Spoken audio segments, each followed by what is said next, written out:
नमस्कार. नमस्कार. नमस्कार. नमस्कार sir. Namaskar. Oh, I see. I am muted. No, not muted.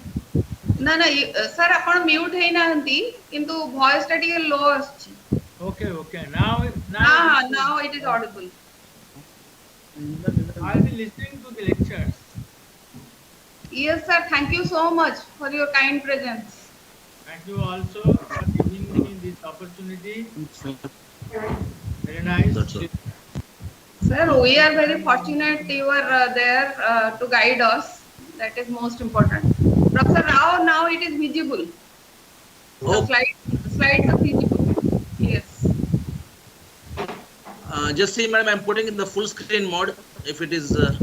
Yes, you can put it. But here one blank screen is coming. I don't know what is that. But you make it. But why it is coming actually on the screen on the right side? Blank screen. PGR sir. Just checking. Why it is coming? A blank here you see me, madam? Yes. Slide is coming, but on the right hand side. ठीक अच्छी.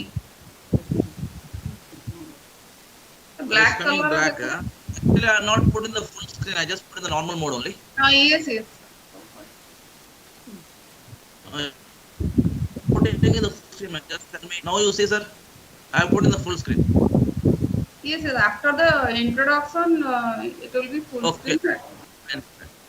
So this is okay, madam. Now is it clear? Okay. It is okay. Maybe my video may not be very comfortable, but audio is okay. Okay, that's not an issue then. No problem. Okay, right. So we'll wait for some time. Yes.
We can start now.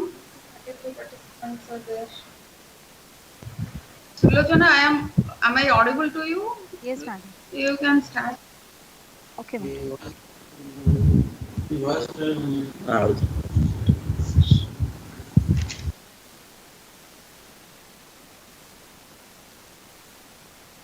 So, am I audible, sir? Sir, is it audible? Yes, audible. Yes, ma'am. Audible. Thank you, sir. So, very good morning to everyone present in this symposium. Learning needs creativity, and creativity leads to thinking. Thinking provides knowledge, and knowledge makes you great. With this beautiful quote by Dr. APJ Abdul Kalam, I, Dr. Sulochana Singh, take this privilege to warmly welcome you all to this third day of the 5 days virtual faculty development program. Thank you, sir. Very good morning to everyone present in this symposium. For identification and characterization learning needs creativity, organized by the Department of Chemistry. Thinking provides knowledge, and knowledge makes you great. With this beautiful quote by Dr. APJ Abdul Kalam, I, Dr. Sulojana Singh, take this privilege to warmly welcome you all to this third day of the 5 days Yes, audible. Industrial Yes, ma'am. Faculty Development Program. Thank you, sir. So, very good morning to everyone present in this symposium. For identification and characterization learning needs creativity, organization leads to thinking. Thinking provides knowledge, and knowledge makes you great. With this beautiful quote by Dr. APJ Abdul Kalam, I, Dr. Sulojana Singh, take this privilege to warmly welcome you all to this third day of the 5 days Yes, audible. Industrial Faculty Development Program. So, very good morning to everyone present in this for identification and characterization learning needs creativity, organization leads to thinking. Thinking provides knowledge, and knowledge makes you great. With this beautiful quote by Dr. APJ Abdul Kalam, I, Dr. Sulojana Singh, take this privilege to warmly welcome you all to this third day of the 5 days Yes, of audible. Industrial Faculty Development. Learning needs creativity, organization leads researchers, and also with going to be teachers and researchers, that is they are our MSc and PhD students who will learn many more from this faculty development program. And I believe that the atmosphere we surround ourselves, which influences our ability to tap into our creativity. So during the last 2 days, as this is the third day of the FDP, all of you know this is the third day. So during the last 2 days of this FDP, we have already earned beautiful knowledge about flame atomic absorption spectroscopy, atomic emission spectrometer, different sample dissolution methods, and its advantages by Dr. Vijayalakshmi Madam on the first day and in the second session of the FDP. And on the second day, that is yesterday, in the first session, Dr. Ramanathan sir had well explained about the rotational as well as vibrational spectroscopy for various molecules, showing different examples. And in the second session, yesterday, we got very informative ideas by Dr. Manas Kumar Dalai sir on characterization of materials using time of flight secondary ion mass spectroscopy. So, I hope this faculty development program will prefix new thoughts, taking creative ideas and turning into a useful product in our research. Now, all of you please join with me in welcoming our today's speaker, Dr. CVS Brahmananda Rao sir. Sir, namaste. Who is the head and materials chemistry and metal fuel cycle group, Indira Gandhi Center for Atomic Research, Kalpakam. Sir, we are very, very thankful to you that you have accepted our request and joined this FDP to share your valuable thoughts with us. Now, it is with great excitement I please to introduce the today's presenter, Dr. CVS Brahmananda Rao sir. Dr. CVS Brahmananda Rao sir is the head of Solution Chemistry and Mass Spectroscopic Studies Section, Materials Chemistry and Metal Fuel Cycle Group, Indira Gandhi Center for Atomic Research, Kalpakam. Sir did his graduation in BSc Chemistry from Hansraj College, Delhi University, and he did his post-graduation from University of Hyderabad and joined 38th batch of Bhabha Atomic Research Center Training School in 1994. After training at Bhabha Atomic Research Center, Sir joined Radiochemistry Laboratory at Indira Gandhi Center for Atomic Research in 1995. Sir did his PhD from Madras University in the field of organic ligand synthesis and its application for the recovery of actinides.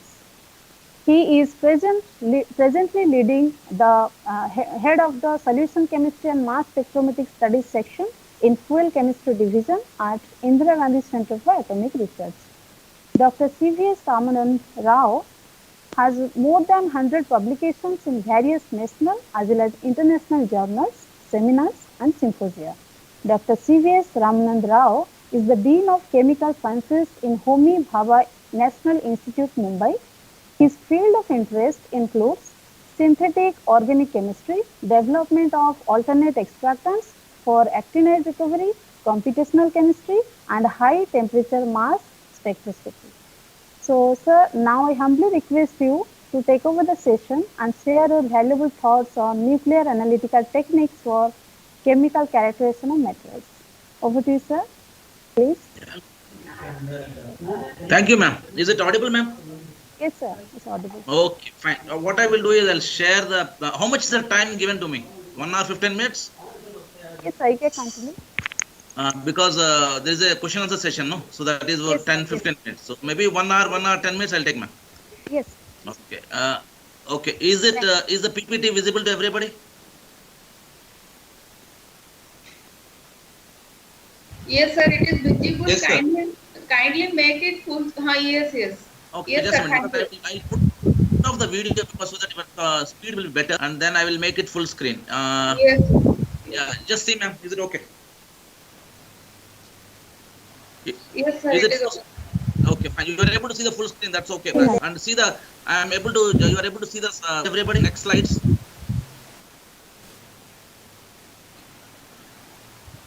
Yes. Okay, fine. So shall I start now, ma'am? Sir, you can start. Okay. Yeah. Right. So we will start today's session. Today I will start the session. This is on nuclear analytical techniques. This may be a very new topic for many people because this is not very commonly practiced in the universities. So it will give a new flavor to all the things, whatever your people are saying. So anyway, you have heard few lectures in last 2 days. So all instrumental methods. The topic of this FDP is on instrumental techniques. So for characterization. So we have seen many methods. These are all some things which are commonly seen in the textbooks, and it's all been discussed. So depending on the parameter, physical property, you have a method. So when you use radiation emission, you have emission spectroscopy. When you have absorption, you have absorption spectroscopy. Scattering, you have turbidity. Refraction, you have refractometry, diaphragm, X-rays, rotation, polarimetry. So based on some property of the molecule or the system, you have a technique. So technique will have an instrumentation or all that stuff. Therefore, once the methodology is known, you know how to analyze the samples. That's another area. But there are some areas which normally is not covered in the university level, and I want you people to see the importance of this area also, using radioactivity.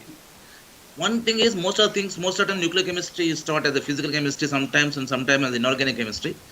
So what I will do is, using radioactivity as a samples, can you get some instrumentation and see therefore once the methodology is known, you know how to analyze the samples. That's another area. So what I will do in the whole next 1 hour, some areas now I'll dwell on normally is not covered in the university level, and I want the general people to which is not chemical see the importance of next half an hour, that is around 40 minutes I dwell on.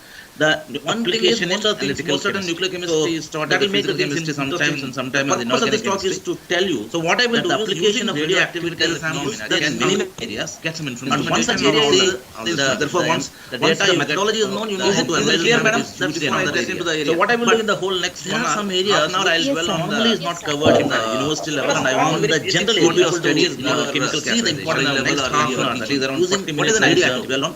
I will go through verification. Most of the nuclear but I want to make all the sometimes and sometimes. Before this talk is to tell you. So what I will do is, application of radioactivity. So what is isotope? Atomic number. Get some information. Once such area is therefore once the data you all know, you know how to analyze the first element we have. So what I will do in the whole next 1 hour, some areas now I'll dwell on normally is not covered in the university level, and I want the general people to see the importance of next half an hour. Using what is an radioactive? What is the verification? Most of the nuclear but I want to see the element. Before this talk is to tell you. So what I will do is, application of radioactivity. What is isotope? Term number. Once the area therefore once the data is methodology is known, you know how to analyze the first element we have. So what I will do in the whole next 1 hour, some areas now I'll dwell on normally is not covered in the university level, and I want the general people to see the important of next half an hour. What is an radioactive? What is the basically the position in the periodic table. They have same position because the modern periodic table is based on the atomic number, and therefore the position in the periodic table for isotope is going to be same.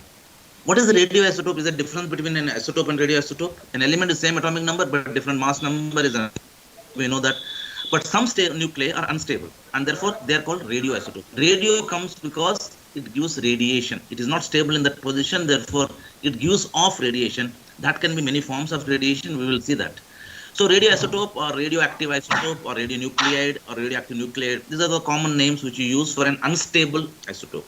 If you take again hydrogen, it has two stable isotopes, that is hydrogen and deuterium. That means they are stable, they don't get decayed. Tritium is not stable. It will undergo decay. It will undergo decay. We'll see what type of decay it undergoes. If you see the periodic table, the number of stable isotopes are around 250. The elements are 118. Stable isotopes, if you add for each and every element, it will end up around 250 to 300 isotopes. But number of unstable isotopes are 2,500. So huge number of unstable isotopes are there. The question is, how can you prepare all this will address? So if you take a radioactive atom, it will undergo different type of radiation. It can give alpha particle, it can give beta particle, it gives gamma rays, it can give, there's something called X-rays, of course, that is comes from outside the nucleus. So if you see the nucleus per se, nucleus is a repository of many things. You can play with you can make it unstable, and you can get a lot of information about that particular nucleus. So if you take an isotope which is, it can give many type of radiation. Alpha, beta, gamma are the one which you commonly know. It can also give neutrons because neutrons are present in the nucleus. If you take alpha, let us take radium 226. It's not stable. This nuclei is unstable, and therefore it undergoes decay to give out alpha particle. This alpha particle is detected out. You can find out its nature, and therefore, if I use this alpha, can I use this alpha for any information about the parent nuclei? That's what we are going to discuss as an analytical tool. We can have beta particle. So if you take tritium, which is an isotope of hydrogen, it undergoes beta decay to give helium-3 and a fast-moving beta particle and an anti. Similarly, carbon-11, which we know carbon-14 is a radioisotope, carbon-12 is a stable isotope. Carbon-11 is also produced. It can be prepared, and it will undergo. It gives something called beta plus. That's called positron. So a beta decay can be beta plus or a beta minus. It can also undergo something called electron capture. We'll not get into that right now. These are the modes by which an unstable nuclei can undergo decay.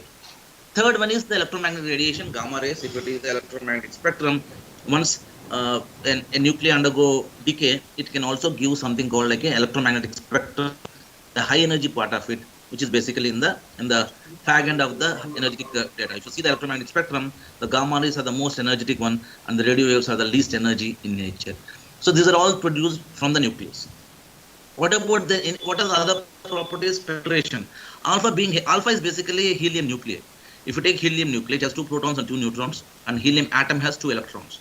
If you strip these 2 electrons, you end up with a 2 alpha, 2 beta, 2 protons, 2 neutrons in the nucleus, and no electrons. That is what the particle which comes out of the nucleus. They are called alpha particles. Beta particles are nothing but fast-moving electrons which are produced inside the nucleus, and gamma are the radiation. So alpha can be stopped by paper, beta require half a centimeter of lead, and gamma is required 10 centimeter of lead.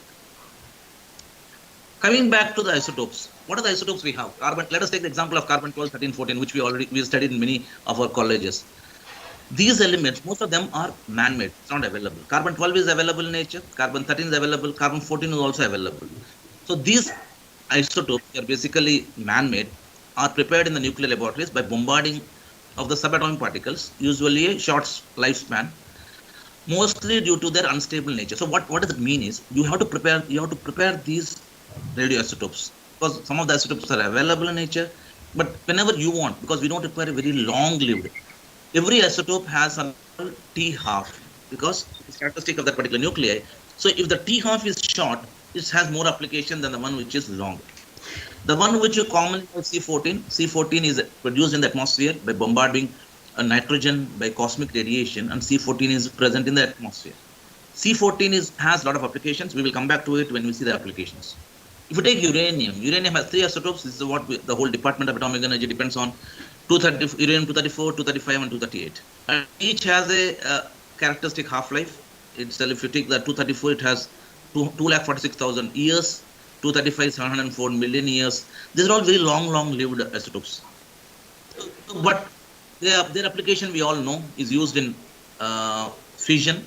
Therefore, the first identification of nuclear fission was done by these 3 people in Germany in 1938, Lisa Meitner, Otto Hahn, Strassmann. So when they bombarded the uranium with neutrons, they observed that the uranium undergoes something called like a fission. It breaks. You are using uranium nuclei being very unstable. The moment you put one more neutron, it undergoes fission. But the beauty of this thing is it gives the starting material, that is your back again and produce a lot of energy. So therefore, there is something called mass defect. The products have lesser masses than the starting material, and therefore that mass is converted into energy by using E square. And this was what was the proposed in 1938, and within 2 years, Enrico Fermi built the first nuclear reactor. It was where the first nuclear reactor was shown that it's possible to sustain a chain reaction. It's called a chain reaction because every neutron absorbed is producing 3 neutrons, and you can use one more neutron to continue the chain reaction until your starting material is available. And therefore, they could build a first a sustained reaction in 1942. Of course, they also used for many other applications. They used the first nuclear explosion happened in July 16, 1945, where Americans have tested the nuclear weapon basically. And these are 2 weapons which was dropped on Nagasaki and Hiroshima. That was a bad part of the whole history of nuclear energy. But other than these applications, we also have many applications in power production. We produce, if you take the typical example of the fossil fuel, you require almost 2.6 billion tons of coal. The same energy can be produced by using 30 tons of uranium. So therefore, the nucleus is a very concentrated source of energy. It has many applications. One such application is producing power. What are the other applications of radioisotopes? Applications are many. It is applied in medical, industrial, agriculture, find out the age of the samples, finding out the natural resources. And of course, the last tool which I'm going to discuss in detail is the analytical tool for characterization of material. That's very important. So we'll just go quickly in the first two to three topics because they're very important. I want you people to be aware that when you talk about nuclear, it's not only nuclear energy. Applications are many in different areas, and each has its own fascinating application. Medical. The first and foremost, you remember this person is Röntgen, who discovered in 1895, almost 1 years ago, the X-rays. And this was the first X-ray image of his wife, of hand, and he went on to win the Nobel Prize for 1901. So this is the first time where X-ray imaging was used to find the internal structure of the body without cutting open it. So that's something is one of the best applications of the mankind to image without cutting the body. So that was the first application, and instantly it found its application in medical within few months of discovery. This is a typical CT scan of your X-ray chest X-ray, where based on the stand between the X-ray source and the film, and based on the interaction of the X-rays, based on the interaction of the X-rays with the material, that is with the bone, it will have different interactions. So let us say if somebody has a fracture, the one which has the location which has blood, that interaction will be different from the bone, and therefore doctor can use.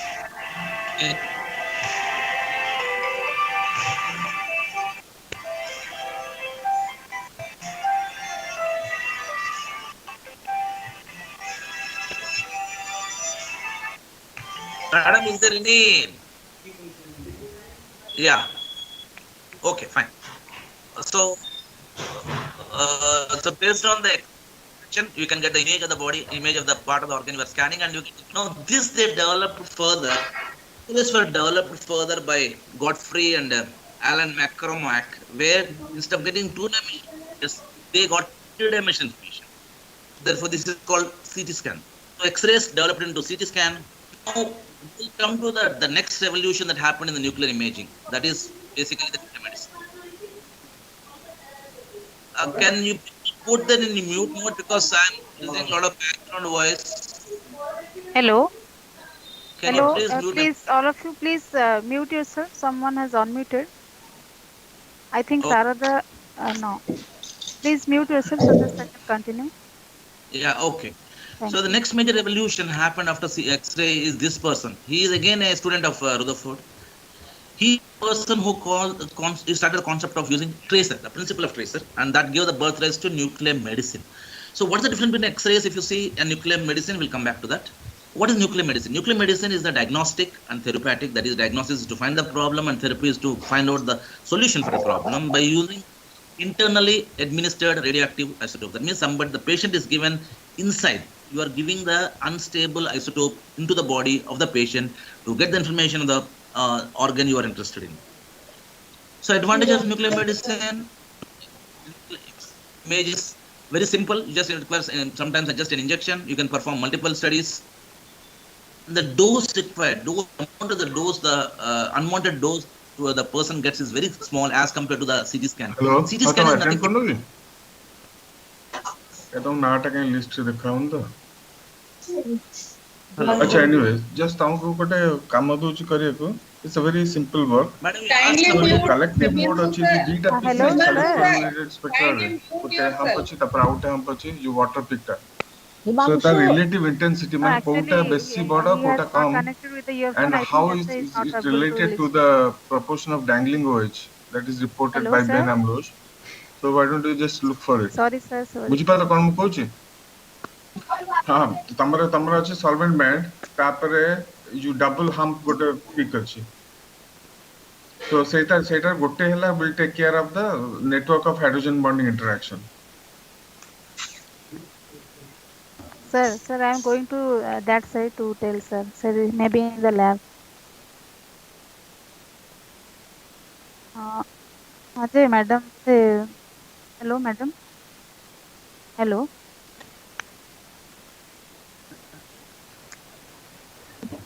Madam has already muted Himanshu, sir.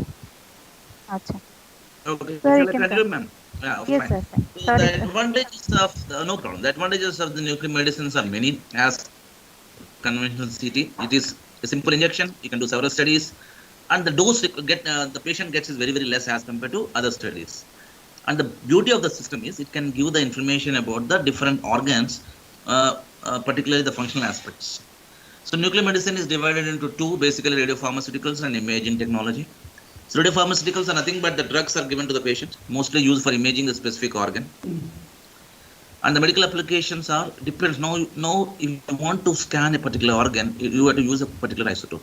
So depending upon what you require, we have this many different isotopes. Let us say if you want to understand the metabolism of spleen. Spleen is a very small organ in the body, which is basically the graveyard for red blood cells. So somebody want to understand, a biochemist want to understand the metabolism of the spleen, he will use iron 59. If somebody want to understand arthritis is a disease that affects the bones, and therefore instead of using calcium, they can use dysprosium, which has similar chemistry. So depending upon what you are studying, depending upon what type of study you are doing, you have to choose an appropriate isotope and then use that to understand the organ. So that's basically the philosophy of various applications of these isotopes. The most commonly used element is technetium. And this element is not, when you study in your colleges also, we rarely study about this element. It's a D block element, which comes after molybdenum. This is called the workhorse of nuclear medicine, because this you can scan every part of the body: brain, thyroid, lungs, liver, spleen, kidney, you name the organ, everything can be scanned and imaged by using this technetium element. This is not found in nature, it has to be artificially made. It's the only D block element which is not found in nature, and it comes next to molybdenum. The atomic number molybdenum is 42, this is 43. What is the advantage? That's called technetium 99M. 99 is the mass number, M is metastable. So that means it is not stable, therefore it has a half-life which is 6 hours. So with 6 hours is the half-life, so you have to prepare that and use it in the maybe half-life is 6 hours, means for 4 to 5 half-lives I can study. So 30 study can be done by using technetium 99M. It gives gamma energy which is 140 keV, so that means the gamma energy comes out of the body, because the particles should come out of the body, and gamma comes out of the body, and therefore I can study them. It's available. It is starting material is the previous element, that is molybdenum 99, and it comes under manganese, below manganese, and we know that manganese has a versatile chemistry. So for technetium also has a versatile chemistry, so it can form multiple oxidation state, and therefore what is the philosophy used is you take the element which you are studying, that is the technetium is used as a tracer because it gives gamma radiation, and the ligand, the complex molecule, you complex it with technetium, and this together is put in the body. So what will happen? The complex, the ligand which you have given is specific for an organ. Let us say somebody want to study kidney tumor or liver tumor. So that will go to the liver, and once it goes to the liver, the metabolism is understood because the technetium 99M gives gamma radiation, and using that you can scan that particular organ. So normal single photon emitted computed tomography. There's nothing very complicated about it. It is like, because the photon coming from technetium is 140 keV, or single photon emission computed tomography. So that's basically instead of now using X-rays which are used in your normal study, we are using gamma radiation coming from technetium 99M. So it's like these are all called gamma cameras. You must have seen this in movies, or if you go to nuclear medicine department in any big hospitals, you will see something called, they are basically the gamma cameras. So let us say a simple example. Now let us say somebody is having a thyroid problem. what you can ask him, you give iodine 131 isotope. So this isotope is dissolved in water. Basically, the sodium iodide is given. Sodium iodide with 131. That is given in the form of a juice. The patient takes it. Iodine specific organ is thyroid. It goes to thyroid, and then using a gamma probe, because iodine 131 gives gamma radiation.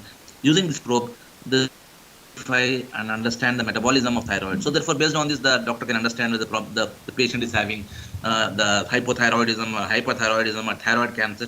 All these things by simple scan of the gamma radiation across the neck will give the information about the nature of the thyroid the patient is having. Similarly, brain tumor location, dyes like fluorescein, rose bengal are preferentially absorbed by the cancerous cells, therefore they can be used to scan it. So how do they do that? Give an injection containing the isotope, goes to the brain, it gets accumulated there, and the gamma radiation comes out of the tumor, and that can be 2-dimension, 3-dimension, and that gives information about the tumor location, the functionality. It will tell about it's benign or malignant. So all the information can be identified by using this simple technique non-destructively from in any part of the body. Typical example of a person having a bone cancer, therefore they use calcium, therefore they use technetium 99 with methylene diphosphonate. Diphosphonate is something like phosphate. So once it is taken in the body, it will go and stick to the cancerous areas preferentially than the normal cells, and you can get the information about the organ via scanning. So technetium, using technetium from top to toe. Only thing is, the beauty is using technetium, that is the one which gives radiation.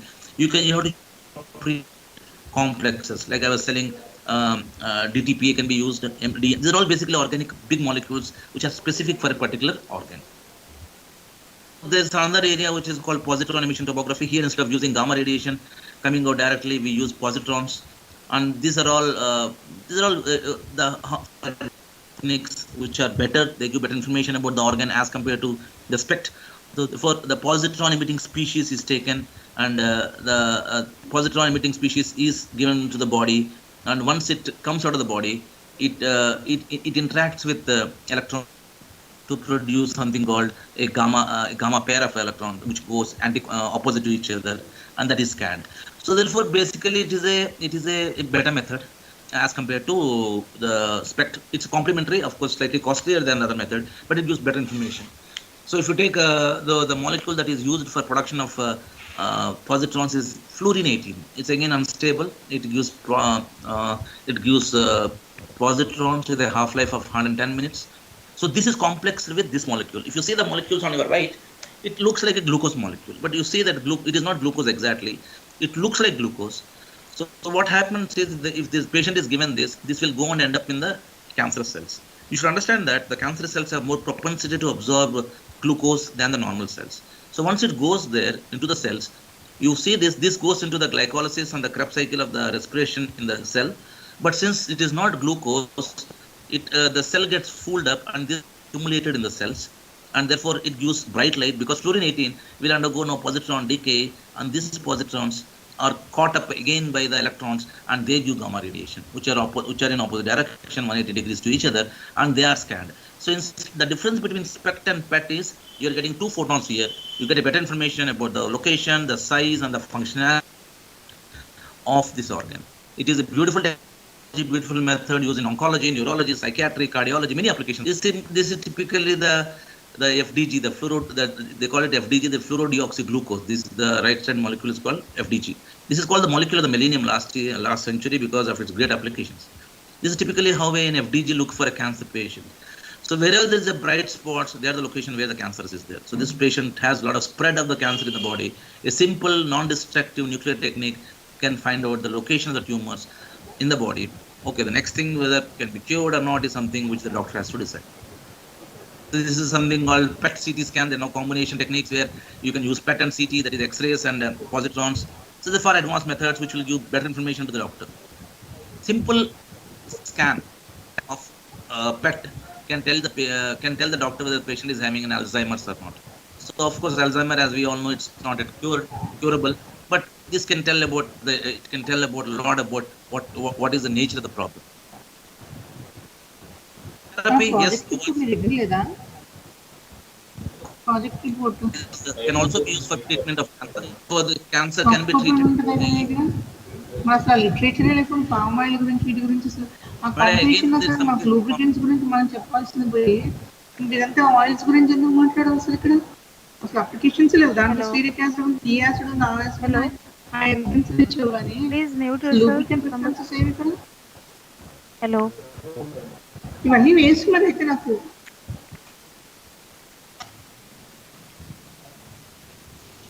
Yeah, thank you. So cobalt-60 is another application. You can use it for, we all know about its cancer therapy because cobalt-60 gives gamma radiation, which again comes from the nucleus. So therefore, this is used for treating patients who already have cancer. Therefore, it's called radiotherapy or external beam radiotherapy. Madam, I'm on audible, no? Yes, sir. Yes, sir. Okay. Audible. Yes. Okay, some of the application, I'm telling you this because the relevance of this is very much, because when you talk about nuclear application, people think it has very specific application. The moment, the first thing people think is only about bomb. Their applications are many. Just I want to expose and get into our applications. Industrially, it has a lot of applications. It's non-destructive method. Let us say somebody wants to make a reactor, and the vessel of the reactor should have as many defects as possible. How will you find the defect in the body of our body? Let us say somebody has bone fracture. You can do an. Similarly, if you take gamma rays, you can find out the defects present in the body. So using gamma radiation passing through the material, you can find out what are the defects present in that. So therefore, there are number. The minimum number is allowed. There is some number which is above which you're not supposed to have, and therefore that can be used for finding out the defects in the big solid masses. Applications. Again, applications. A lot of applications in see, particularly in this medical industry, we have a big unit in Bombay where the packed materials, because Bombay is full of industrial area where they produce a lot of surgical components, surgical like gloves, ampules. All these things have to be sterilized before it gets into the patient, before it goes to the operation theater. So there is a big source of, we have something called Isomed at Bombay, which where if the whole packed materials come to this place and they are exposed to the radiation, and once the complete package just pass through the cobalt-60 course, and this goes to the respective hospitals. Therefore, it's used for sterilization of the medical products. Very, very important applications. C14, anyway, we all know it's used by Libby. He went on to win the Nobel Prize for production of identifying this method. This can be used to identify the what you call the artifacts which were there in the long time ago when people have used plant products as a material. It has a lot of application in archaeology to find out the age of a era in which it belongs to. So basically, it's a you find out the carbon-14 content in the plant, and from there you can calculate to which era it belongs to. It's a very important application, particularly in archaeology. Agriculture applications, yes. If the farmer has to use the optimum amount of fertilizers, how do you find out? Because if you don't add the required amount, if you add more, is a problem because it will end up in the local water sources and it will give blooms. It's again a problem, water pollution. If you give less, the plant product plants produce may not be sufficient. So therefore, the application of how much amount has to be given to the plant can be studied by agriculture scientists by using this radioisotopes. Basically, they use phosphorus 32. The last application which I'm telling you is the space application. If let us say somebody has to, there are a lot of unmanned space shuttles which go towards the different locations, let us say as far as Saturn. How do you get the power there? So because ultimately, what is the purpose of sending this unmanned station is to get the information about that particular satellite. So the satellite has to send the pictures, and these pictures have to be collected at the base station somewhere. Let us say NASA is having it. It has a base station at Houston and different locations in the world. That has to be that is the data has to come. Who gives the power? The power of such a long journey, because some of them are as old as 1986. Almost 30 years they are there in the space. What type of battery will use to produce power? They use something called radioisotope thermoelectric generators. This is a compact source of plutonium-238, where the heating of the 238 gives a lot of alpha particles. That alpha particles is converted into heat by using that. The heat is converted into power by using Seebeck and Peltier effect, and that power is used because you don't require a large amount of power. 500 watts to 1000 watts is good enough to set the information from the spacecraft to the base station. You will not believe there are Russian nuclear power icebreakers, because if they go to Antarctica, see the ship runs on a fuel. The fuel is diesel, petrol, kerosene, anything. But now if you go to Antarctica, where thousands of kilometers, there is no power, there is no way to fuel your ship, what will you do? They have a nuclear power reactors, a small compact reactor. That's the basic application which I want to tell. Now let us see, as a chemist, what does the nucleus offer to me? Whether nucleus can give me something. And that's where the nuclear analytical chemistry or the application of nuclear in characterization comes. So how do you do that? Can I use the nucleus? Most of the time, if you see the first slide I told, it's all about physical properties.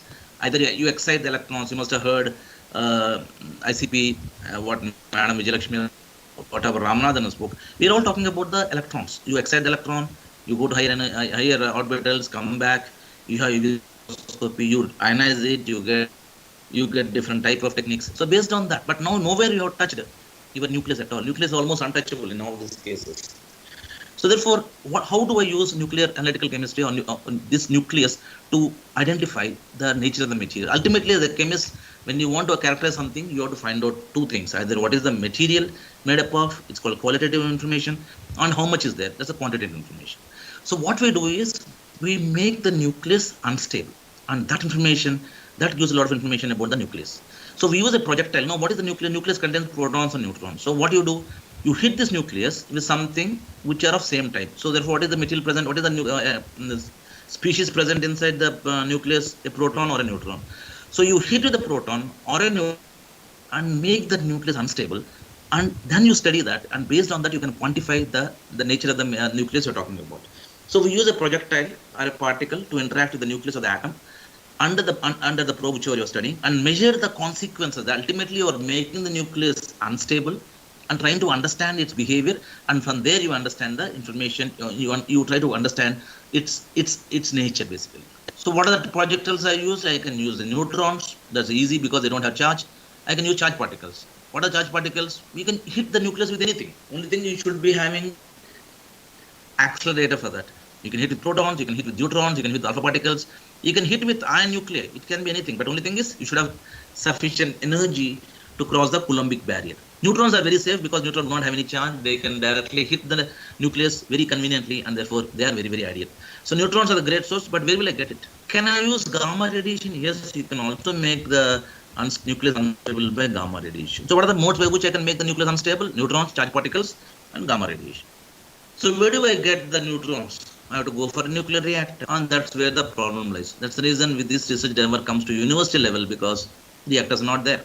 If somebody wants to study nuclear reactions, Orissa will not have any nuclear reactors. It has to go to the nearest place, will be again BARC or IGCA. So you require reactors, or you require something which can produce neutrons. They're called neutron generators, or a nuclei which will give neutrons. They're called radioactive sources. So these are methods by which you can produce neutrons. And for charge particles, you require accelerators. Again, that's a costly technology, very difficult to maintain also. So there are different methods. Anyway, I am not getting into this because using nuclear methods, there are many, multiple methods. I'll just read few of them for just your information. There is something called particle-induced X-ray emission, PIXI, particle-induced prompt photon spectroscopy, ion beam analysis. So there are many things which we'll concentrate on 2 to 3 areas, which will be very useful for you to, if you have not read that. There is something called X-ray fluorescence, that is people know. Mosabor, of course, we have studied with specific application. So we will study 1 or 2 techniques in the course, which are in the slides ahead. So what is the where will you get the reactors? You have to go something called research reactors. So large units where fissionable materials. Where will you get the neutrons? I was telling you, the nucleus had to undergo fission. So 235 or 239, you'll undergo fission to give neutrons. And you require how many neutrons? You require large neutrons. That is counted in terms of flux. So 10 to the power 11 to 10 to the power 15 neutrons per centimeter square per second. That's called neutron flux. Higher the flux, better the interaction, better the product form. And then, of course, there is a method by which you have to put this in. So therefore, you require a reactor, you require a neutron. So therefore, the starting material, whatever you want to analyze, it has to get into the reactor. You have to put the sample in the reactor. And then you have to bombard with anyway the reactor is producing neutrons, that neutron will interact with the material. This is a typical reactor which we have in Kalpagam. It's called Kamini reactor, Kalpagam mini reactor. Most of the time its application is to study the material properties which we are using in nuclear reactors. Accelerators are also there where we use, okay. So therefore we can produce, as I was telling you, where will you get the neutrons? One is the nuclear reactor. Secondly, you can generate neutrons. Let us say you take deuterium and you hit with you take the deuterium and heat with one more deuterium, you'll get helium-3 and neutrons. These are basically a nuclear reaction. We are doing it to produce the neutron which you want. So this is again a problem. How will you produce it? It's difficult. You require a source. Again specialty is required. Using this, you can produce 10 to the power 11. So if you see the reactor, you can produce almost 10 to the power 11 to 15. This will be slightly less. You can take californium-252. Californium is atomic number 98, produced in a very costly material, but if it undergoes something called spontaneous fission, automatically without anything it undergoes decay, and that gives neutrons. So that can be used as a neutron source. 10 to the power 9 neutrons you can get from there. So these are the common methods by which you can get neutrons, which can be used for different applications. And if you are using charged particles, you have to require different type of accelerators, Wilson, Cockcroft. These are all again specialized where the charge particles are accelerated. As the name suggests, the particles are charged. Once you have a charged particle, you use magnetic field and electric field to accelerate these particles, and these particles are used to bombard the nucleus. And from there, you get the information about the nucleus. Now, what happened? This is exactly what we are interested in. You take the target nucleus, you hit with a particle. As I told you, the particle can be a neutron, a proton, anything. Once it hit, it enters into the nucleus. It forms a compound nucleus. This compound nucleus is what we are interested in. This has a half-life of this has a lifetime of 10 to the minus 14 seconds. So what happened? Since that is unstable, it will give something called prompt particles. The particle will just come out of it, or it will undergo a radioactive. It will undergo decay to give the radioactive nucleus, and then it gives a decay particle. You can see on the right hand side above. So decay particle and a gamma radiation. So therefore, whatever is coming out of the nucleus is what is the information which we can use for understanding or to know the target nucleus. So therefore, you have something called prompt particle. You have something called the decay particle. So these two, if you can study, it will tell you about the starting material, about the target nucleus. And also you have a gamma radiation coming out, and you have product nucleus. So all these things are there to understand what is the starting material. So chemical analysis using nuclear reactions depends upon what you are doing. Basically is you are altering the composition or the energy configuration of the target nucleus. So when you hit with the neutrons or a charged particles, you are disturbing its configuration, and therefore something is happening, and that happening is what you are trying to understand. And from there you try to get the information about that particular atom. So due to the interaction between the projectile and the target nucleus. So measurement of the types. So what are the things you can measure? Measurement of the types of energies, and the quantities of the emitted radiation. The neutrons coming out, proton particles coming out, gamma radiation coming out from this interaction. Using this information, you can find out what is the nature of the target nucleus. But the nuclear dimensions are very, very small. It's in the region of 10 to the power minus 12 centimeters or 10 to the power minus 15 meters, which is basically 1 Fermi. So the probability of interaction is very less. The nucleus and the particle target nucleus and the neutron has to interact. So once they hit, what are the things that can happen once a target nuclei and the projectile hits? One thing is it can scatter. There is no transfer of energy. There will be excitation of the temporary excitation of nucleus followed by instantaneous de-excitation. This is next thing that can happen. Temporary followed by immediate de-excitation and then nuclear transformation. Delayed transformation of transformed nuclear. So therefore, if you see basically what happens in the nucleus, there are two things that can happen during the nuclear interaction and afterwards. If you study during the interaction, that's called prompt analysis. Measurement during the interaction. That means you should do it at that point itself. If you are doing after taking the sample out of the reactor, that's called delayed analysis. Measurement of the interaction and during decay. That means basically first thing is if you are doing inside the reactor on the site, it's called prompt analysis. You take the sample, take it to the location, and then study the decay products. That's called delayed analysis. Most of the time, the delayed analysis is more convenient to do as compared to the prompt analysis. So delayed analysis refers to analysis of the decay particles. So therefore, you see the decay particles coming out in the top and the gamma radiation. You study these things because you have some time to study. Doing the prompt difficult, and therefore people prefer to study the decay particle and the decay gamma ray coming out of things. So therefore, this is called neutron activation analysis. Very, very important technique. The name is NAA because you're using neutrons to activate the nucleus and try to get the information. Most common form of delayed analysis is called neutron activation analysis. What do? You take the sample, exposed to the flux, that means exposed to the neutrons in the reactor, and then you measure the activity of that particular material. When you take it out, You see how to measure this activity. You have to measure by using something called detectors. I'm not getting into that. That's a specialized area again, where you can detect all these alpha particles, beta particles, gamma rays, neutrons. Everything can be detected. It's basically instrument. It's an instrument to measure the radioactivity. So you measure the radioactivity and then try to correlate. Neutrons come in very lot of variety of varieties. One is called thermal neutrons, whose energy is in the region of 0.025 eV, epithermal 0.5 to 100, and fast is 100 keV to 25 MeV. Depending upon what you are studying, you have to choose a fast reactor. Therefore, we choose 100 keV. At BRC, we have thermal neutrons. You will use 0.025 eV. So you have a variety there. How much? Now, let us say you put some sample inside. What are the parameters on which the product formation? Ultimately, what you are saying, you have a neutron, you have the target material, and there's interaction. How much amount of the product is formed depends upon A. What is that? A is the amount product formed depends upon number of atoms. How much atom? If you put 1 kilogram of a material, you get more amount of the product. If you put 1 gram, you will get less amount of product. 1 microgram will be still less. And it's nothing but number of atoms. Cross section, the interaction probability between the nucleus and the neutron. That's called basically the cross section. That is measured in barns. 1 barn is 10 to the minus 24 centimeters square. And the flux, as I was telling you, more the number of neutrons, more the probability of interaction. So these three, n sigma 5, will determine how much amount is the product formed, and from there the activity I measured by using detectors. From there I can identify and I can get the information about the starting material. Typically an activity as a function of time of irradiation. So how much time you have to irradiate, you should have some idea. That's the details which I will not get into. So the purpose of this talk is to make you understand the principle and the philosophy of these nuclear techniques. So therefore you can classify neutron activation. So what is the principle of neutron activation? Put the sample in the reactor, take the sample out, study the energy, study the nature of the based on the energy it gives or the half-life it. So that will give a lot of information, because each gamma energy has a typical typical energy which is characteristic for that particular element. So alpha and gamma are typical for that particular element, and therefore if I know the exact energy of the gamma and the alpha particle, I can identify the starting material.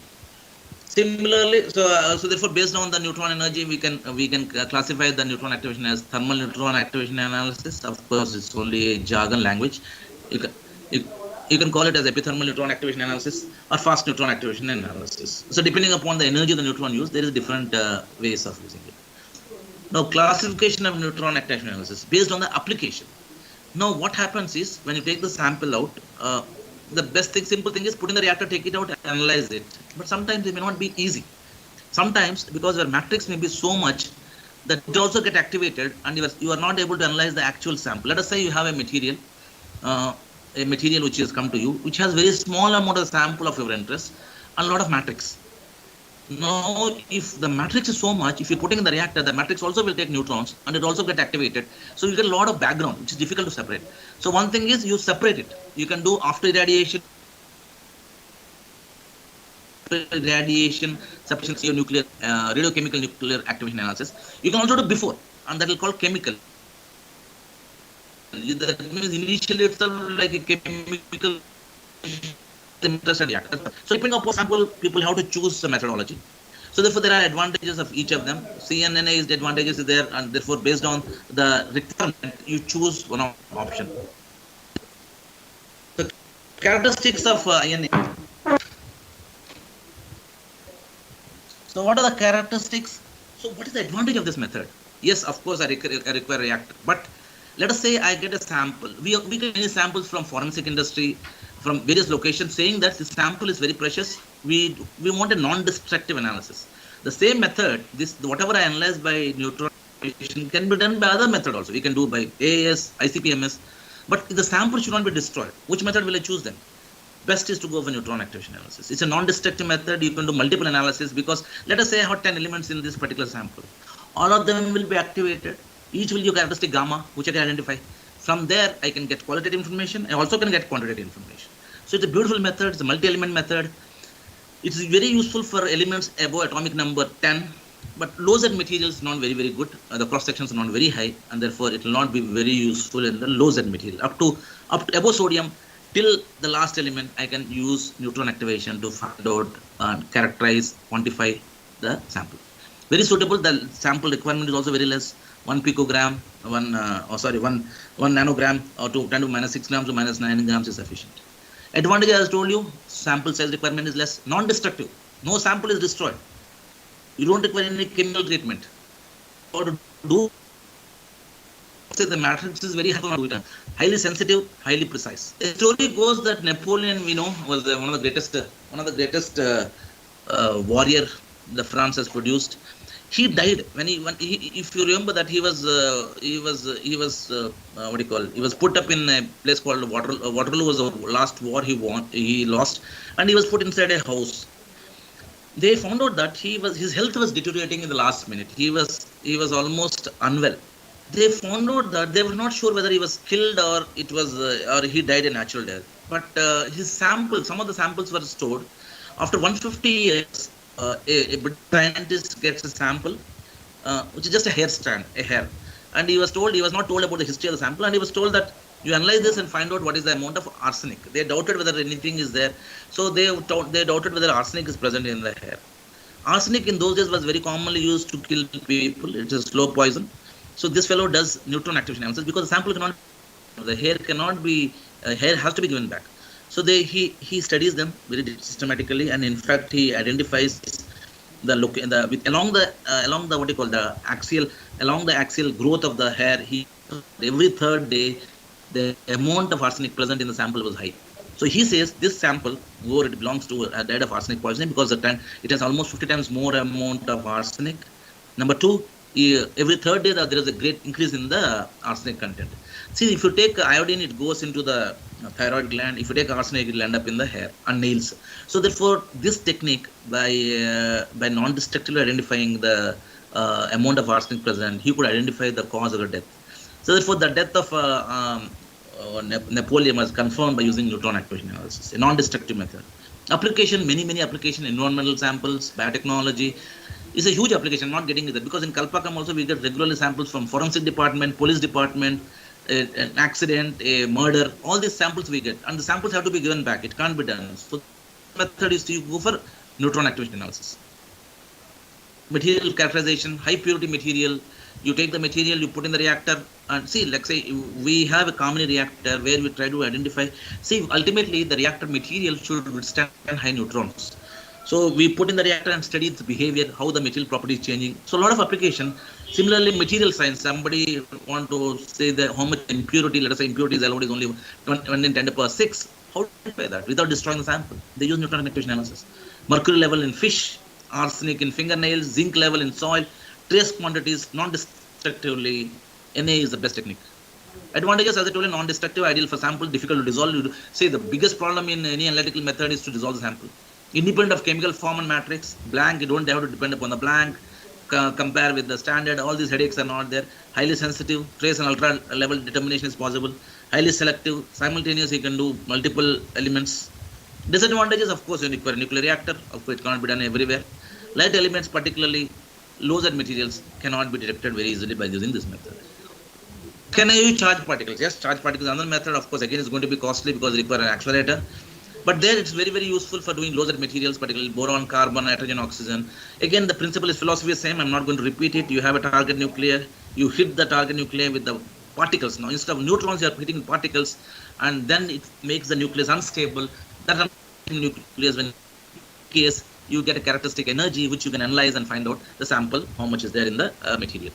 Advantages again, use of solid samples, no dissolution, no reagent blank in charged particle accelerations. Disadvantage, of course, is the complexity, less suitable for liquids, heating during irradiation, all these things.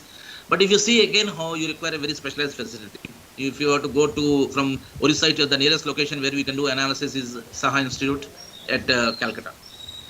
Quantification is similar to NA. Correlation required used due to the nuclear and spectral interferences. These corrections have to be incorporated if required. All these things are specialized. I'm not getting into details. These are all basically the delayed neutrons. What about the prompt analysis? Can I do prompt gamma analysis? See, if you go back to the slides, in that these are all whatever we are doing in neutron activation analysis based on the gamma energies of the decayed radionuclide. If you want to do prompt, which happens in 10 to the power minus 14 seconds, there are different methods. some of the names I'm giving, I'm not getting into all of them. It's called Rutherford backscattering, nuclear reaction analysis. You can do the analysis of the reaction and get the information. Particle-induced gamma radiation, particle-induced X-ray emission, X-ray fluorescence. All these methods are for prompt analysis. So irradiate the sample with neutron from source, measure the gamma radiation during the de-excitation. So I'm not going to decay part of it. So this has to be done on the site of the reactor, and therefore the complexity is there. Extensive use for security applications. Particularly, let us say, this is something called prompt gamma analysis. The moment you get the gamma, you analyze it, you can identify the material. Where you use it? Extensively used in this is called PGAA, prompt gamma activation analysis. What is the philosophy? You hit with the neutrons, the gamma comes out, you characterize. Based on that, I can tell you what is the sample present, what is the nature of the sample. Very extensively used in airports. What do they do? Mostly for smuggling of nuclear materials, all these drugs. They can easily find out by using this method. What do they do is they scan let us say somebody has a doubt about some person is having, particularly the luggage. They want to scan. What they do is they pass through some of the neutrons, and based on the gamma energy, they can find out whether they have any contraband material like drugs, narcotics, smuggling of nuclear materials. They can easily find out. Sources can be neutrons or photons. Of course, we require normally they use neutrons, and that has to be passed through a sample. And based on the gamma, prompt gammas, you can identify the nature of the narcotics present. So what is the prompt gamma analysis methodology? Bombard the target with the neutrons, form the compound nucleus. Unlike neutron activation analysis, you measure the gamma emitted due to the de-excitation of the compound nucleus, unlike the NAA. So therefore, the moment you analyze the gamma, you know the nature of the material. So this can be used to detect every element almost in the periodic table, starting with the detection limits of 0.1 to 1 microgram level to gram level. And all the elements in the periodic table can be analyzed by using PGAA. Slightly trickier than NAA, but it is very, very useful. BRC has this facility. We at IGCAR also we are trying to develop one. Very useful technique. Extensively used for, so where do you use PGAA? Extensively used for as a portable source with neutron. Therefore, when you look at the neutrons in airport, you require a californium source. You pass the baggage to the californium source. The moment you get the gamma come out, you can find out the nature of the drugs present in the suitcase. So this is typically how a prompt gamma activation analysis look. Of course, these details I'm not getting into that. And these type of things like prompt gamma activation analysis. So let's say somebody is taking RDX in the suitcase. Very easy to identify. You just pass it through the neutron source. Based on the prompt gamma, you can identify the how much amount of whether that source has any nitrogen-based material, and from there they can identify the luggage and find out whether that is carrying any drugs. Chemical weapons, mustard gas can be used because it contains sulfur, chlorine. What is the principle? Pass through neutrons at the airport with a small californium source, get the prompt gamma, and identify the material. They are therefore very specific for low-Z material because all these explosives, all these things will contain nitrogen, sulfur, and all the low-Z material. They don't have high-Z material, so they can easily find out. Even a small speck is sufficient to get the detection. So that's the end of the talk on which I wanted to address. Of course, I think already I've taken a good amount of time. I'll be happy to answer the question. The purpose of the talk is to expose you to the nuclear methods. Of course, each of the method is a R&D at IGCAR, so I'm not getting into details of it. But neutron activation analysis is something which I thought should go into the college level at some point of time. So I'll be happy if any of these faculty members can information for a lot of things are there. Maybe if you visit, you can see the facilities we have. We have XRF, we have Mozobot technology. So all these methods are available. Only thing is, if you see, you can appreciate it better. Maybe in the next visit to IGCAR, surely when this pandemic is over, we can come and visit and see, and then you pass on the information to the next generation, because these are not taught in the college level. So that's the reason I thought I will dwell throughout the technology. That is not just purely on analytical techniques, but other things also. That will give an exposure of how using a nucleus, how making the nucleus unstable, you can get a lot of information. Thank you, and pass on to the organizers. Thank you very much, sir. It was really very informative session and presentation, and the way you explained the nuclear analytical techniques was really outstanding. Many things we came to know which were unaware to us.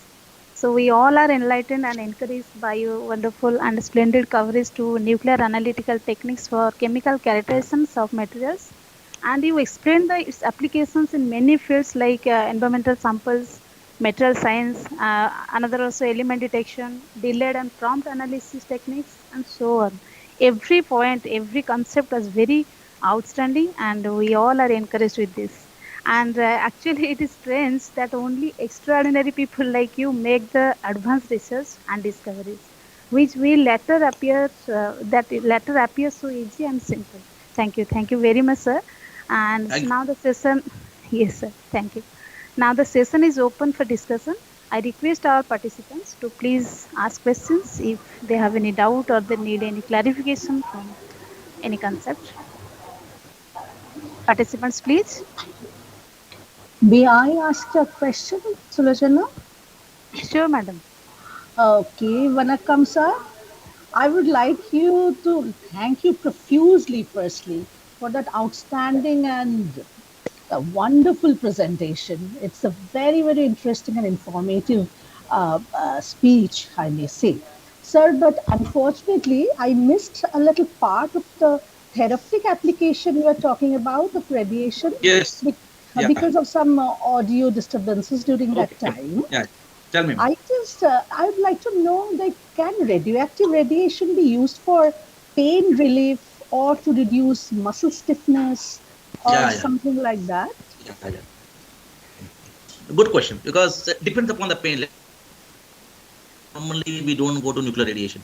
You can use infrared radiation to that's very commonly known method of where IR can be used to make the muscles better. But let us say if somebody is having bone cancer, they say the worst form of cancer is the bone cancer because the pain is excruciating. It's so painful that patient want to die. That's a solution because there is no cure.